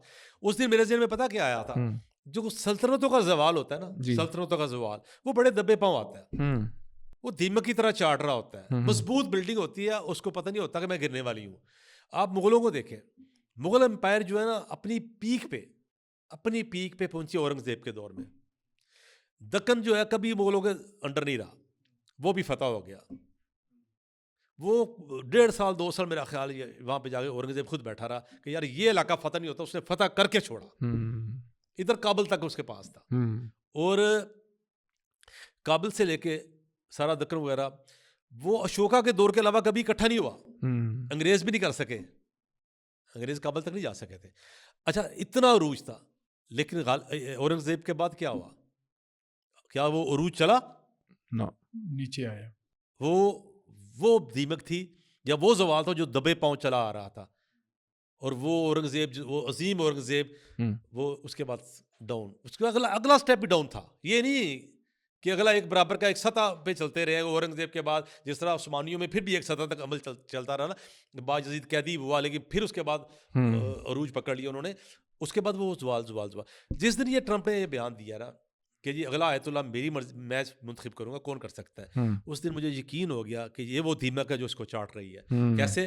ایسے کہ انسان سوچ بھی نہیں سکتا. کیا اب اگلی بات کروں گا, جس وقت اورنگزیب نے دکن کو فتح کیا تھا, ادھر کابل پہ اس کا گورنر بیٹھا ہوا تھا, جلال آباد پہ اس کا گورنر بیٹھا ہوا تھا, اس وقت کوئی آ کے کہتا کہ اورنگزیب کے بعد زوال ہے, تو لوگوں نے کہا یا کہ آپ بیوقوف والی بات کر رہے ہیں. آج امریکہ کی کیا پوزیشن ہے؟ چائنا بڑا مضبوط ہے, کوئی شبہ نہیں ہے, دنیا کی اکانومی اس کی مرضی سے چل رہی ہے, ٹھیک ہے. رشیا بڑا مضبوط ہے, اس سے کوئی شبہ نہیں ہے. لیکن جو غیر مقبول فیصلے کر رہا ہے امریکہ کے, کبھی کسی ملک میں چڑھ دوڑا, کبھی کسی ملک میں چڑھ دوڑا, کبھی کسی کا وینزویلا کا جو معاملہ ہوا ہے, شرمناک حد تک اٹھا کے صدری اٹھا کے لے آئے. یہ چیز آپ نے دنیا کی ہسٹری میں پتہ کب دیکھی ہے؟ تیمور لنگ گیا تھا, باجزید کے ساتھ لڑائی کی, اس کو اٹھا کے پنجرے میں بند کر لیا. کیا یہی نہیں ہوا وینزویلا میں؟ ایک بات. اس کے بعد اس طرح کے واقعات پیش آئے اور بھی. لیکن دیکھیے چائنا, پنجابی جا کہتے ہیں نا, کسک نہیں سکیا, رشیا کسک نہیں سکیا, حالانکہ اتنے مضبوط ملک ہے. اس کا مطلب یہ ہے کہ یہ اپنے اس عروج پہ پہنچ گئے ہوئے ہیں کہ سپر پاور جو کبھی ان سے پنجابی میں کہتے ہیں ٹکرتی تھی, وہ بھی اب نہ اوائڈ کر رہے ہیں. ایران کے مقابلے میں کوئی کھل کے سامنے نہیں آ رہا. اس کا مطلب یہ ہے کہ اب اللہ کا سسٹم ہوتا ہے کہ ہمیں پتہ نہیں ہوتا. اس دن مجھے یقین ہوگا تھا یہ امریکہ کا زوال کا لمحہ ہے انشاءاللہ تعالیٰ. بلکہ اب تو ان کے یہاں رجیم چینج ان کے یہاں شروع ہو گئی. ہاں, ان کی بھی وہ مڈ ٹرم ہارتے نظر آ رہی ہیں. 10 لاکھ کے قریب لوگوں نے جو پروٹیسٹ کیا, ایک آدھ دن کی بات. اور مڈ ٹرم بھی وہ لگتا ہے کہ بالکل ہار جائیں گے, جو نومبر میں ان کے ہونے ہیں. البتہ آخر میں یہ کہ اب معاملہ کس طرف لگتا نظر آ رہا ہے. ایک تو یہ چیز 2-3 پس منظر ہیں. ایک تو یہ کہ ابھی تک جو پاکستان نے کردار ادا کیا ہے بہت پازیٹیو رہا ہے، لیکن آگے چل کے جو ہونا ہے وہ تو صرف اسی طرح مسئلہ حل ہوگا کہ ایرانی صدر جو ہے مسعود پزشکیان وہ پاکستان آئیں، جے ڈی وینس آئیں اور آ کر بیٹھ کے مذاکرات کریں اور معاملہ رفع دفع ہو جائے. لیکن یہ صورت ہوگی اسٹیل میٹ کی، یعنی بلا نتیجہ جنگ ختم، کوئی نتیجہ نہیں نکلا، جنگ جوں کا تو سارا مسئلہ رہ گیا. دوسرا یہ کہ کوئی بڑی اللہ نہ کرے زیادہ جارحیت کے معاملات ہو جائیں اور اس صورت کے اندر جنگ پھیل جائے. دوسرا یہ ایک ہو سکتا ہے. اور تیسری صورت یہ کہ ابھی پاکستان جو کردار ادا کر رہا ہے اس صورت میں معاملہ اتنا لمبا کھنچ جائے. ابھی دیکھ لیں آپ حالات کیسے ہیں، پٹرول کی قیمتیں آپ کے سامنے ہیں. کتنی دیر یہ اسٹریٹ آف ہرمز بند رہے گا، کتنی دیر یہ لوگ پوری دنیا کے اس کو برداشت کریں گے. آپ کو پتہ ہے فلپینس کے لوگ پیدل چلنے پہ مجبور ہیں، آسٹریلیا تک اس کے اثرات جا چکی ہیں، اور لوگ میرا خیال ہے دنیا کی اس کو زیادہ دیر نہیں. جب میں بار بار کہتا کلام کہہ رہا ہوں ڈاکٹر صاحب پیدل چلنے وقت آیا ہے تو بڑا فائدہ ہونا. جی ہاں، نہیں وہ تو ہر کوئی پیدل چلنے کا قوم دے وقت آیا، میں کہتا ہوں بڑا فائدہ ہونا. جی ماشاءاللہ اسمارٹ ہو جاؤ گے. جی ہاں. اور یہ سب کے باوجود، اس سب کے باوجود فی الحال کسی نہ کسی طرح دنیا گزارا کر رہی ہے. لیکن آخر کب تک؟ کیونکہ اس کے اوپر صرف پیدل چلنے کے نہیں، اس کے اوپر آپ کا سارا اکانومی کا پہیہ چلتا ہے. آپ کی کھانے پینے کی چیز بھی اس پہ ڈیپینڈ کر رہی ہے. آپ کا جو سلفر جس سے ہم کھاتے ہیں گندم اور چاول وہ بھی اسی سے بنتی ہے. تو یہ ساری چیزیں اس کے اندر اس کے اوپر ڈیپینڈ کر رہی ہیں. تو آخر یہ کب تک؟ ہماری ذاتی دلی خواہش ہے کہ جلد از جلد حل ہو، لیکن کیسے؟ سوال یہ ہے کیسے. دیکھیں نا، بظاہر لگ یہ رہا ہے کہ نہ تو یہ جنگ پھیلے گی نہ ختم ہوگی. اچھا، ہاں، دنیا سے سفر کرتی رہے. کنٹرولڈ وار جو ہے نا، ایک تو ویسے تو دیکھیں وہ تو قرآن نے بھی کہہ دیا نا. فرشتوں نے کہا تھا جب اللہ تعالیٰ نے آدم علیہ السلام کی تخلیق کی کہ آپ اس کو کیوں بنا رہے ہیں، وَيَسْفِكُ الدِّمَاء کے الفاظ آتے ہیں. اس نے خون ریزی کرنی ہے، اور تاریخ بھی انسانوں کی یہی ہے، خون ریزی ہے. مطلب تاریخ میں اٹھا کے کیا دیکھیں، قتل و غارت ہی ہے اور کیا ہے. جی جی ایک لفظ میں انسانوں نے کیا کیا. تو وہ تو انسانوں نے فیوچر میں بھی یہی کام کرنا ہے. اچھا ٹھیک ہے، اس نے جھگڑا ہی کرنا ہے، لڑائی فتنہ، یہ آپ اس کو اس کی فطرت سے کیسے ہٹا سکتے ہیں. تو باقی یہ ہے کہ وقتی طور پہ معاملہ دب جائے گا. اس کی وجہ یہ ہے کہ دونوں پریشر میں ہے نا. ایران کے پاس بھی ذخیرہ ختم ہو رہا ہے، سیدھی سی بات ہے. کتنے میزائل مار لے گا اب؟ اس کے وہ ڈرون کے جو ہے اسی طرح سے میزائل کی بھی، جو پہلے اگر 60-70 مار رہا تھا تو اب 5-7 کے اوپر آ گیا. اسی طرح ان کا بھی معاملہ یہ ہے کہ وہ کتنا دفاع کریں گے. ان کے بھی انٹرسیپٹرز جو ہے میزائل وہ ختم ہو رہے ہیں. تو تھک ہار کے، جیسے وہ دو لوگ آپس میں لڑ رہے ہوتے ہیں تو تھک ہار کے تھوڑا سا بریک کر لیں گے. اچھا، پھر اس کے بعد دوبارہ لڑ پڑیں گے. تو یہ چلتا رہے گا. اس کی وجہ یہ ہے کہ مطلب آپ کسی کے اوپر چودراہٹ سے تو اس کو مجبور نہیں نہ کر سکتے کہ جی آپ اب ہمارے نیچے لگ جاؤ. تو اب ایک اسٹیٹ ہے، ایک ریاست ہے، اب آپ اس کو مطلب زور زبردستی سے کہیں کہ وہ اپنا نیوکلر جو وہ اپنا سارا کچھ ہے اس کو وہ رول بیک کر لے، مشکل ہے. اس طرح سے تو نہیں کوئی کرتا. جنگیں چلتی رہیں گی. یعنی بلکہ یہاں پہ میں آپ نے مجھے کچھ بات یاد آ گئی آپ کی بات سے کہ جنگیں چلتی رہیں گی. جب عراق پہ پہلا حملہ ہوا تھا تو عراق کے اوپر پابندیاں چل رہی تھیں. نو فلائی زون قائم کر دیا ہوا تھا. کوئی جہاز عراق میں نہیں جاتا تھا. صرف ایک فلائٹ چلتی تھی جارڈن سے بغداد تک، صرف ایک فلائٹ چلتی تھی. ایک جہاز چلتا تھا ڈیلی، ایک فلائٹ تھی. تو وہ ظاہر سی بات محدود تھا بڑا. ان دنوں صدام حکومت نے پوری دنیا سے ایسے لوگ جو لکھنے پڑھنے والے ہیں، جن کا معاشرے میں کوئی اثر و رسوخ ہے، مسلمان غیر مسلم بھی شاید، تو انہوں نے پوری دنیا سے ان کو انوائٹ کیا تھا. اس کا طریقہ کار یہ ہوتا تھا کہ جارڈن جاتے تھے، جارڈن سے پھر وہ بائی ایئر ایک ہی فلائٹ تھی وہاں پہ جاتے تھے.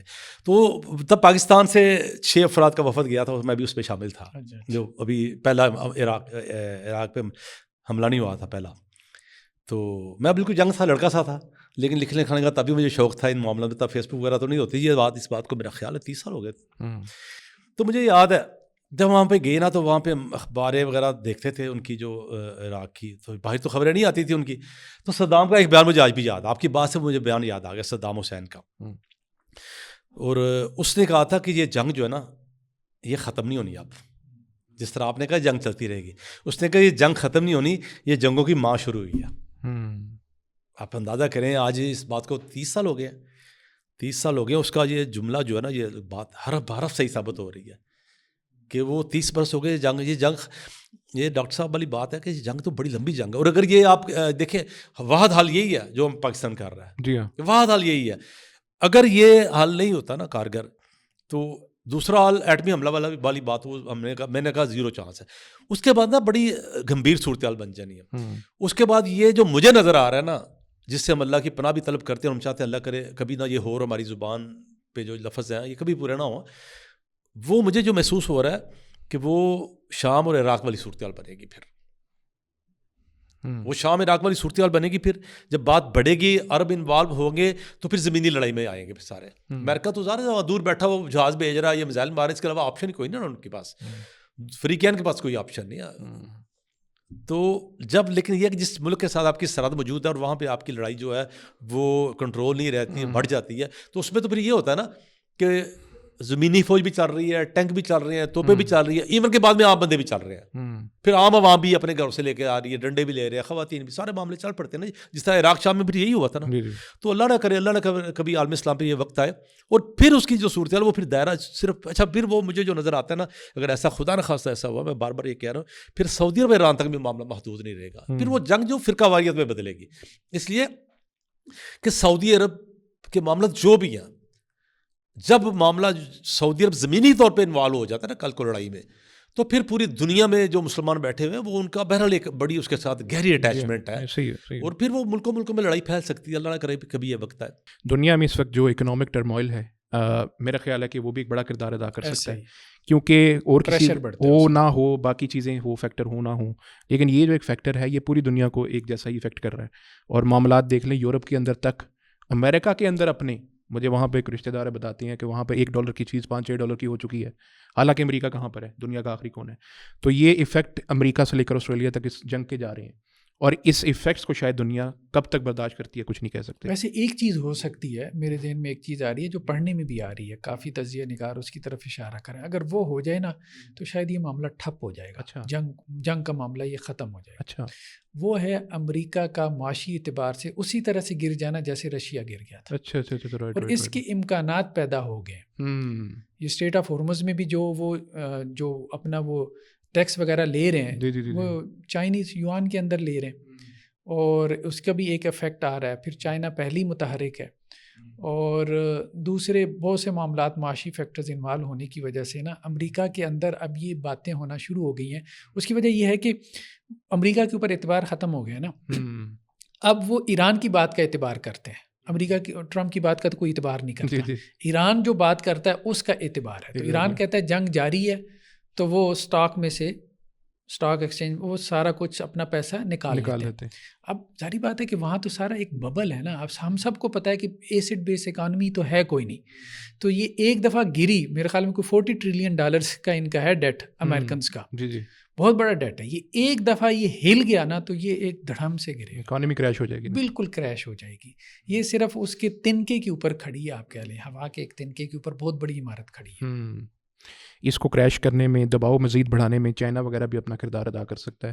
اگر وہ بھی کوئی چوکمنٹس لگا دے ان کے لیے تو میرا خیال ہے کہ بہت اچھا ہوگا. بہرحال اس شو کے لیے آپ سب سے پہلے دونوں صاحبان کے آنے کا بہت شکریہ. ہم ایک دعا اس پہ آخر پہ کرتے ہیں کہ اللہ پاکستان کی کوششوں میں برکت دے. جو یہ ہم کر رہے ہیں، میرا خیال ہے کہ یہ کسی اور کو توفیق نہیں ہوئی، ہمیں ہو گئی. یہ بھی اللہ کی ایک کرشمہ ہی ہے کہ اللہ نے ہمیں توفیق دے دی. اور اس کے حالات کے باوجود میں ناظرین سے بھی یہ التماس کرتا ہوں کہ وہ بھی دعا کریں کہ اس جو بیڑا اس وقت پاکستان نے لیا ہوا ہے، اسی کے ذریعے سے معاملہ حل ہو جائے اور آگے معاملات نہ ہی جائیں تو ہی بہتر ہے. جنگ کسی کو بھی پسند نہیں ہے، خصوصاً جب اس کے جو اثرات ہیں وہ ہم سب تک آ رہے ہیں. تو اسی کے ساتھ میں ایک اور دعا، اور اگر یہ نہیں ہوتا تو امریکہ اور اسرائیل کی شکست کی بھی دعا کریں. آمین آمین. یہ میرا خیال امریکہ اسرائیل کی شکست ہی ہوگی کہ اگر یہ بغیر کسی تبدیلی کے جو ایران میں چاہ رہے ہیں اس کے اخلاقی شکست ان کی ہو، اخلاقی عسکری بھی ہو جائے انشاءاللہ تعالیٰ. اسی کے ساتھ ہمیں اجازت دیں. آپ کے دیکھنے کا بہت شکریہ. السلام علیکم ورحمۃ اللہ وبرکاتہ.